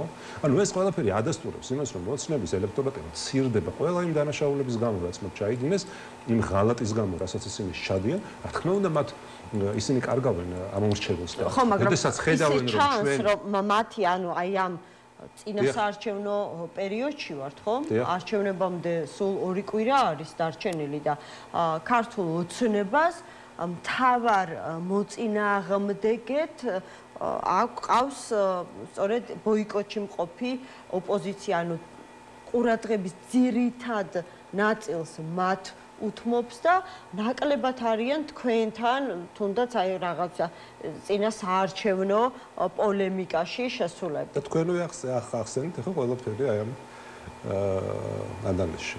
რაც თქვენ ახლა ახსენეთ, რა თქმა უნდა, ეს არის ოცნების მიერ დაგეგმილი პოლიტიკური, ასე ვთქვათ, ტაქტიკის ნაწილი. რა თქმა უნდა, მათ აწყობთ, რომ ინტერესი იყოს გადატანილი ახლა აი ამ 4 ოქტომბრის მოლოდინზე და ასე შემდეგ, რა მოხდება, რომ თურმე ვიღაცა აქ საქართველოში რევოლუციურ სცენარებს ავითარებს და დამხობა და ასე შემდეგ. რა თქმა უნდა, ეს მათ ინტერესებში შედის. ეს პროცესი თქვენ გაზიანებთ. ჩვენ თუ პირიქით ხელს გაძლევთ, სანამ ქართული ოცნება ასე ვთქვათ, დაკავებულია ბოიკოტში მყოფი ოპოზიციით და მასთან პოლიტიკური სამართლებრივი ანგარიშწორებით თქვენ შეგიძლიათ თამამად ყოველგვარი ასე ვთქვათ კონკურენციის ხელის შეშლის გარეშე აწარმოოთ საარჩევნო კამპანია. ჩვენთვისაც კარგად იცლიან, ამაზე ნუ ვიდარდებთ, თქვენ იცით კარგად, ახლა რამდენად დიდ საფრთხეს წარმოადგენს მათთვის არჩევნები, ხო? მე ყველაფერს აკეთებენ იმისთვის, რომ როგორღაც ახლა ჩვენ რო ვერ გადაგვაფიქრებინებდნენ და გიცოდნენ, მაგრამ ნუ რაღაც აი ლელოს რაღაცნაირად კიდევ ქონდათ იმედი, რომ ლელო შეიცვლიდა გადაწყვეტილებას, მაგრამ მიუხედავად იმისა, რომ ახლა და ვისი ხელს აკეთებდნენ ყველაზე მეტს ლელოს სწორედ ოპოზიციური ფლანგიდან მოუწოდებდნენ, რომ შეეცვალათ გადაწყვეტილება, მაშინ გამოდის, რომ ემა თავარი ის არ არის საჯაროდ ვინ რას აკეთებს. თავარი არის რეალურად ვინ როგორ მოქმედებს, ხო? მაგრამ ერთია საჯაროდ რომ მოუწოდებენ ოპოზიციური ფლანგის წარმომადგენლები, გასაგებია. ოცნება ძალიან ბევრ ამას აკეთებდა იმისთვის, რომ ლელო შეეცვალა გადაწყვეტილება. მაგრამ ეს ასე არ მოხდა. ამიტომ დღეს გვაქვს ვითარება კიდევ მეორე, როდესაც ყველაფერი რაც ხდება, აი ყველა თქვენი ნიუსი, პოლიტიკური ახალი ამბავი, რაც გადის თქვენი ეთერით, დამერწმუნეთ, ეს ყველაფერი ემსახურება ერთადერთ მიზანს, რომ ოცნებამ არჩევნების წინ აწიოს მაქსიმალურად ტემპერატურა, გაზარდოს პოლარიზაციის ხარისხი, რაც ახლა ისედაც მაღალი იყო, მაგრამ კიდევ უფრო გაზარდოს და ამის ხარჯზე, როგორც აქამდე ეს არაერთხელ გაუკეთებია, გავიდეს ფორცი. და კიდევ ამიტომ ამბობ მე ამას და ამიტომ ვსვამ ამ კითხვას, რომ თუ ოცნებას მართლა ყავს რა თქმა უნდა, ჩვენ ძალიან კარგად ვიცით, რამდენია დღეს ოცნების ამორჩეული და ეს ბევრად ნაკლებია, ვიდრე ისინი ამბობენ და ვიდრე თუნდაც 1 წლის წინ იყო, მაგრამ კიდევ ვიმეორებ, რომ თუ მართლაც მათ ყავთ ძლიერი ელექტორატი, მაშინ რაც სჭირდებათ ამდენი მაიმუნობა ბოდიში თქვენთან, ხო? ამდენი ვირეშმაკობა და ამიტომ ხალხმა აი ეს ანალიზი კარგად უნდა გააკეთოს და დარწმუნებული ვარ, რომ ხალხი ისედაც ყველაფერს კარგად ხვდება და რაც უფრო მოახლოვდება არჩევნების თარიღი 4 ოქტომბერი, ადამიანები კარგად მიხვდებიან. ჩვენ სხვათა შორის მინდა გითხრათ, რომ როდესაც ვატარებთ საარჩევნო კამპანიას ამ შემთხვევაში თბილისში და რეგიონებში კიდევ უფრო მაღალი არის იმ ადამიანების რაოდენობა, დიდია იმ ადამიანების რაოდენობა, რომლებიც რა თქმა უნდა აპირებენ არჩევნებზე წასვლას ემა. და დარწმუნებული ვარ, რომ ყოველდღიურად 4 ოქტომბრამდე ამ ადამიანების რაოდენობა გაიზრდება. რადგან ჩვენ ხალხს კარგად ესმის, რომ ჩვენ გვჭირდება ცვლილება არის ჰაერივით აუცილებელი, სასიცოცხლოდ მნიშვნელოვანი, მაგრამ ეს ცვლილება უნდა მოხდეს მხოლოდ მშვიდობიანი გზებით და შესაძლებელია რომ მოხდეს მშვიდობიანი გზებით. მადლობა გიორგი შარაშიძეს, გახარია საქართველოს ერთ-ერთი ლიდერი და თბილისის საკრებულოს თავმჯდომარეობის კანდიდატი იყო ჩვენი გადაცემის სტუმარი.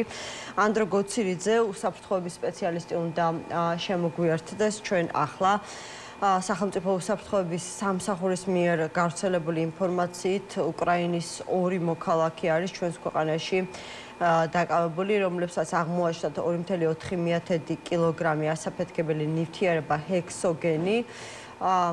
ეს ნივთიერება საქართველოში, რუმინეთის, ბულგარეთის, თურქეთის გავლით შემოვიდა. და ბრალდებულების დაკავებიდან დღე-ნახევრის განმავლობაში დამატებით ჩატარდა არაერთი საგამოძიებო და ოპერატიული მოქმედება, საიდანაც გინდება, რომ Mercedes-ის მარკის სატვირთო ავტომანქანის მძღოლს უკრაინის ტერიტორიაზე ასაფეთქებელი ნივთიერება გადასცეს უკრაინის სპეცსამსახურის ეგრეთ წოდებული SBU-ს თანამშრომლებმა, რაც ერთ-ერთი დაკავებულის ჩვენებითაც დასტურდება და უთხრეს, რომ მას ეს ნივთიერება საქართველოს ტერიტორიაზე უნდა ჩამოეტანა და მათ მიერ მითითებული კონკრეტული პირისთვის გადაეცა. მივესალმები სტუმარს, უსაფრთხოების სპეციალისტი ანდრო გოცერიძეა ჩვენთან ერთად. ბატონო ანდრო, ძალიან დიდი მადლობა გადაცემაში მონაწილეობისთვის. სამწუხაროდ ეს არ არის პირველი შემთხვევა, როდესაც სუსი საუბრობს საქართველოს გავლით ასაფეთქებელი ნივთიერების გადატანაზე. ყირიმის ხიდის აფეთქების საქმეშიც ფიგურირებს საქართველოს როგორც ტრანზიტული ქვეყანა, ასევე ვიცით რომ მესაზღვრეებმა დააკავეს სატვირთო ავტომობილი, რომლითაც საქართველოს გავლით რუსეთში მიდიოდა ასაფეთქებელი ნივთიერება. როგორ ფიქრობთ, აი და სხვა სუსმა თქვა ასევე დღევანდელ განცხადებაში, რომ ისინი ახლა დამატებით მუშაობენ იმაზე, შეისწავლონ ხომ არა აქვს აი ამ ასაფეთქებელი ნივთიერების შემოტანა საქართველოში რაიმე კავშირი 4 ოქტომბრის აქციასთან.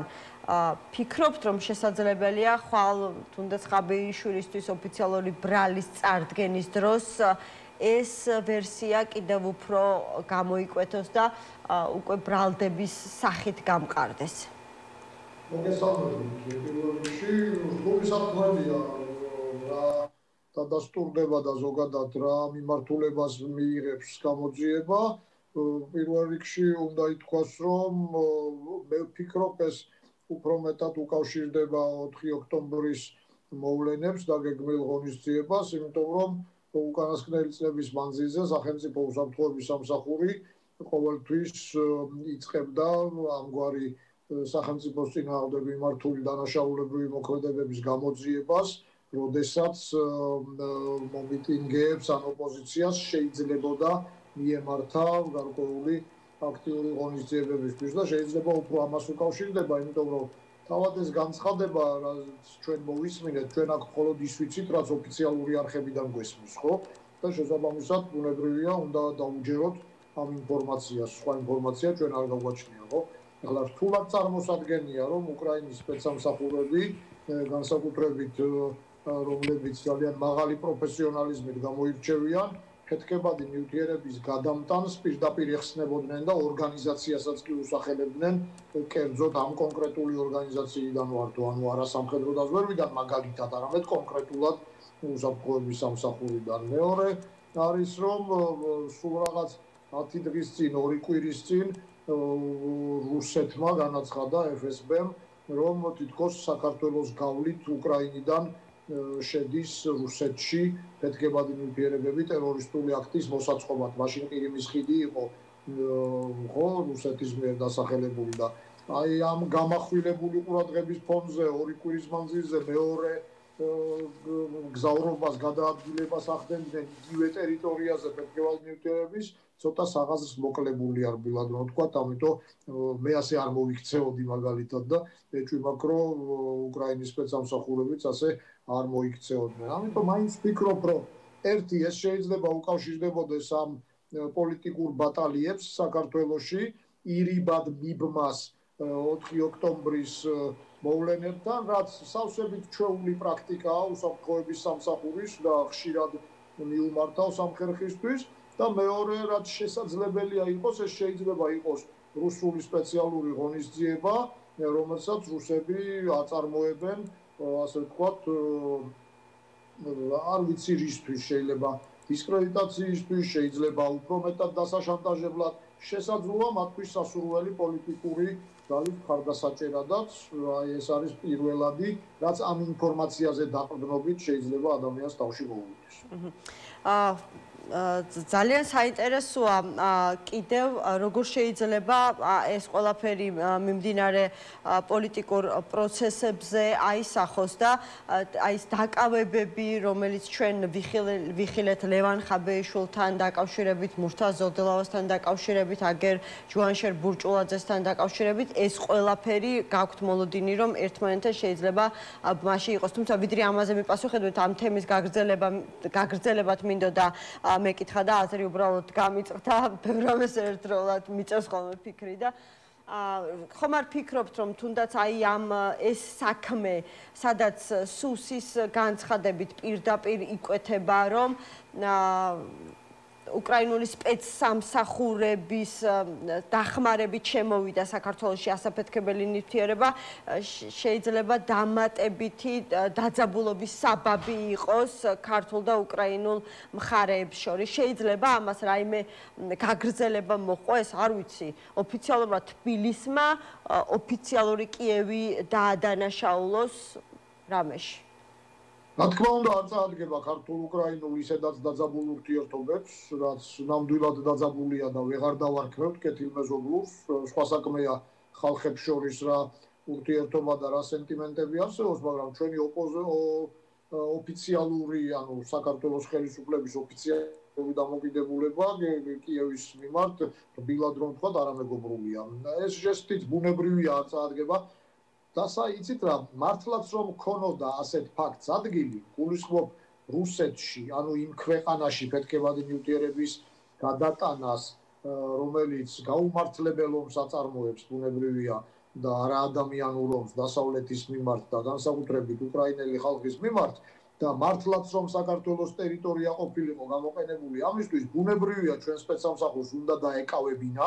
თავისთავად ცხადია, არ ვამბობ, რომ უნდა გაეცილებინა და გამოეყენებინა საქართველოს ტერიტორია, მაგრამ ასეთი ხმაურიანი განცხადებები და უკრაინის ოფიციალური სტრუქტურების დადანაშაულება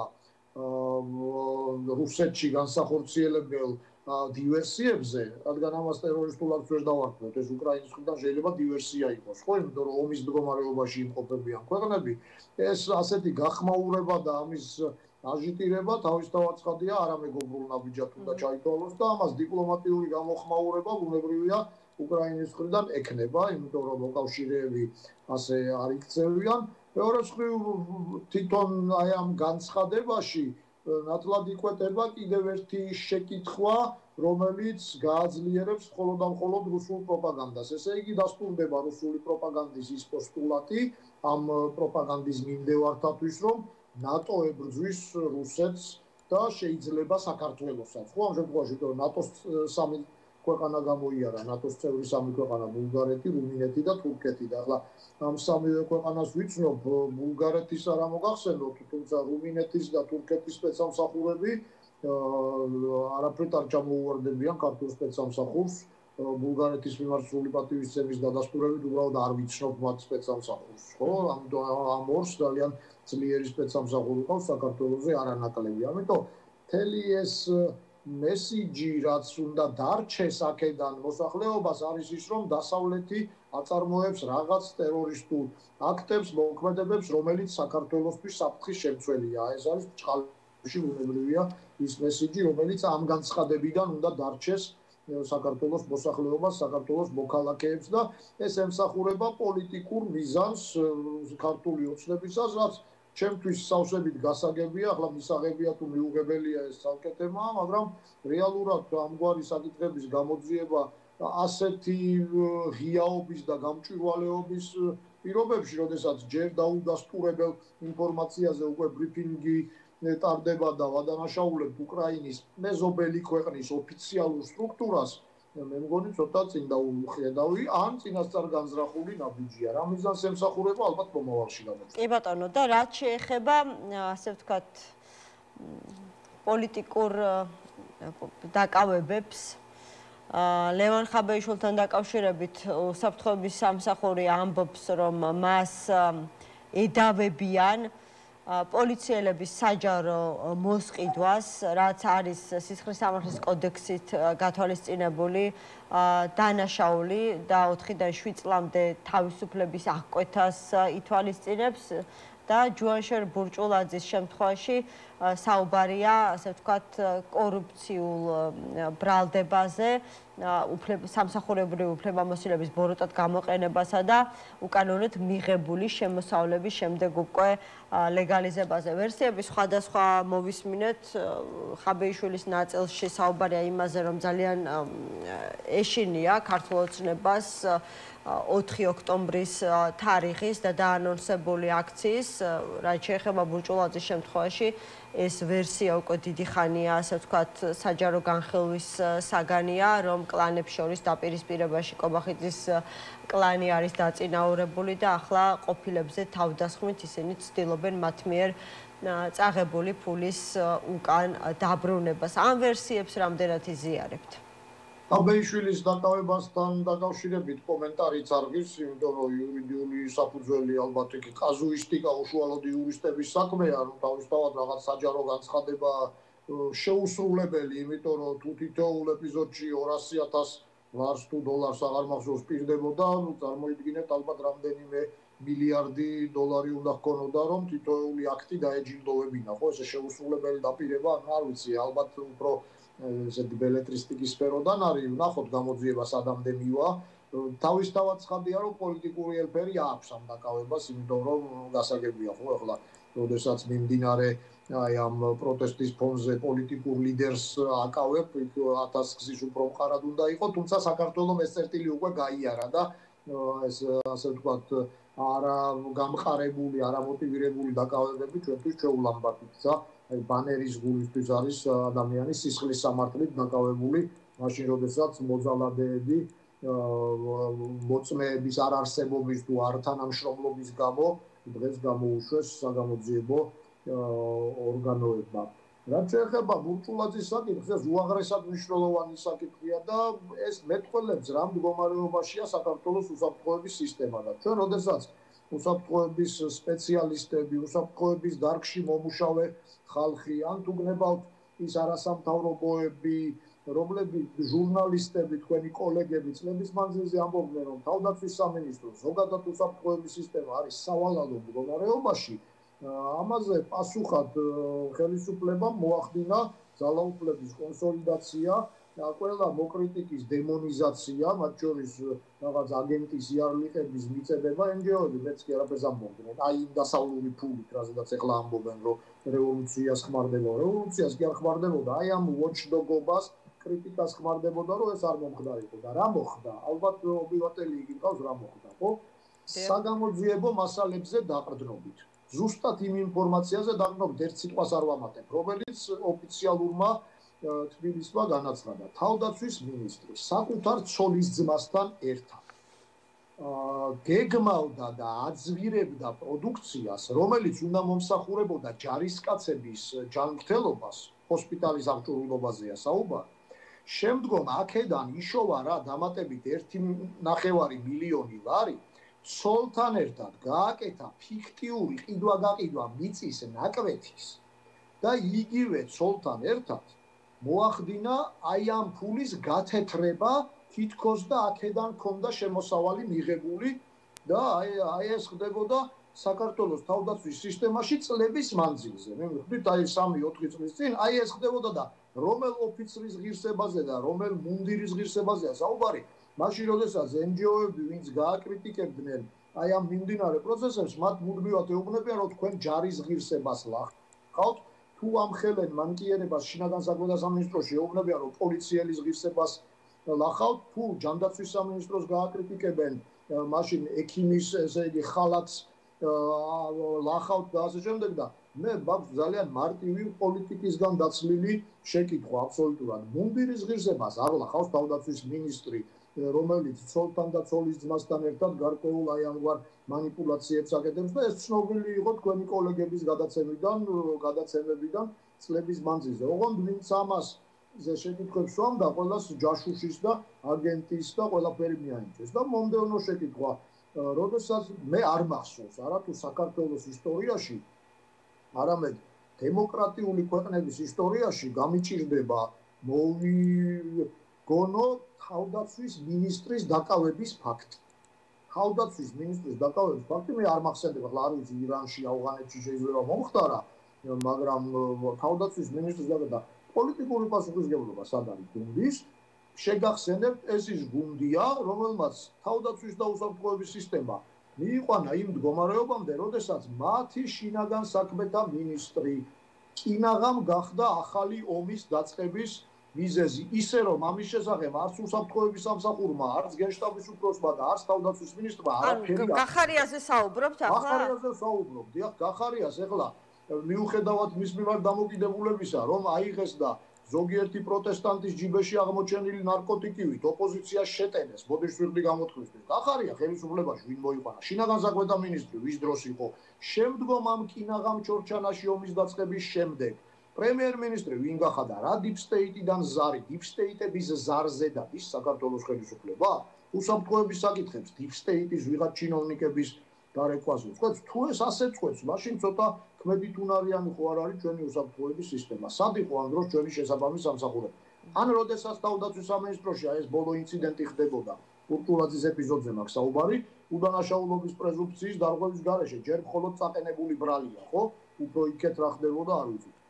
თავდაცვის სამინისტროში 5-მდე მაკონტროლებელი უწყებაა. გენერალური ინსპექცია, სამხედრო პოლიცია, უსაფრთხოების სამსახურის მინიმუმ 2 დანაყოფი ახორციელებს მონიტორინგს, პარლამენტის თავდაცვის და დობის ჯგუფი, ჩემო ბატონო, ამას გარდა სახელმწიფო აუდიტის სამსახური, არ ვიცი, 10-მდე უწყება ახორციელებს ანუ თქვენ საუბარი საით მიყავთ, რომ ასე ვთქვათ, თავდაცვის სამინისტროში არსებული კორუფციის გამოვლენა არ არის ქართული ოცნების მთავარი და რეალური მიზანი? მაშინ სპეკულაციებისგან თავს შევიკავებ, დამდგარი შედეგებიდან გამომდინარე, ფაქტი გამოვლინდა 3-4 წლის შემდეგ.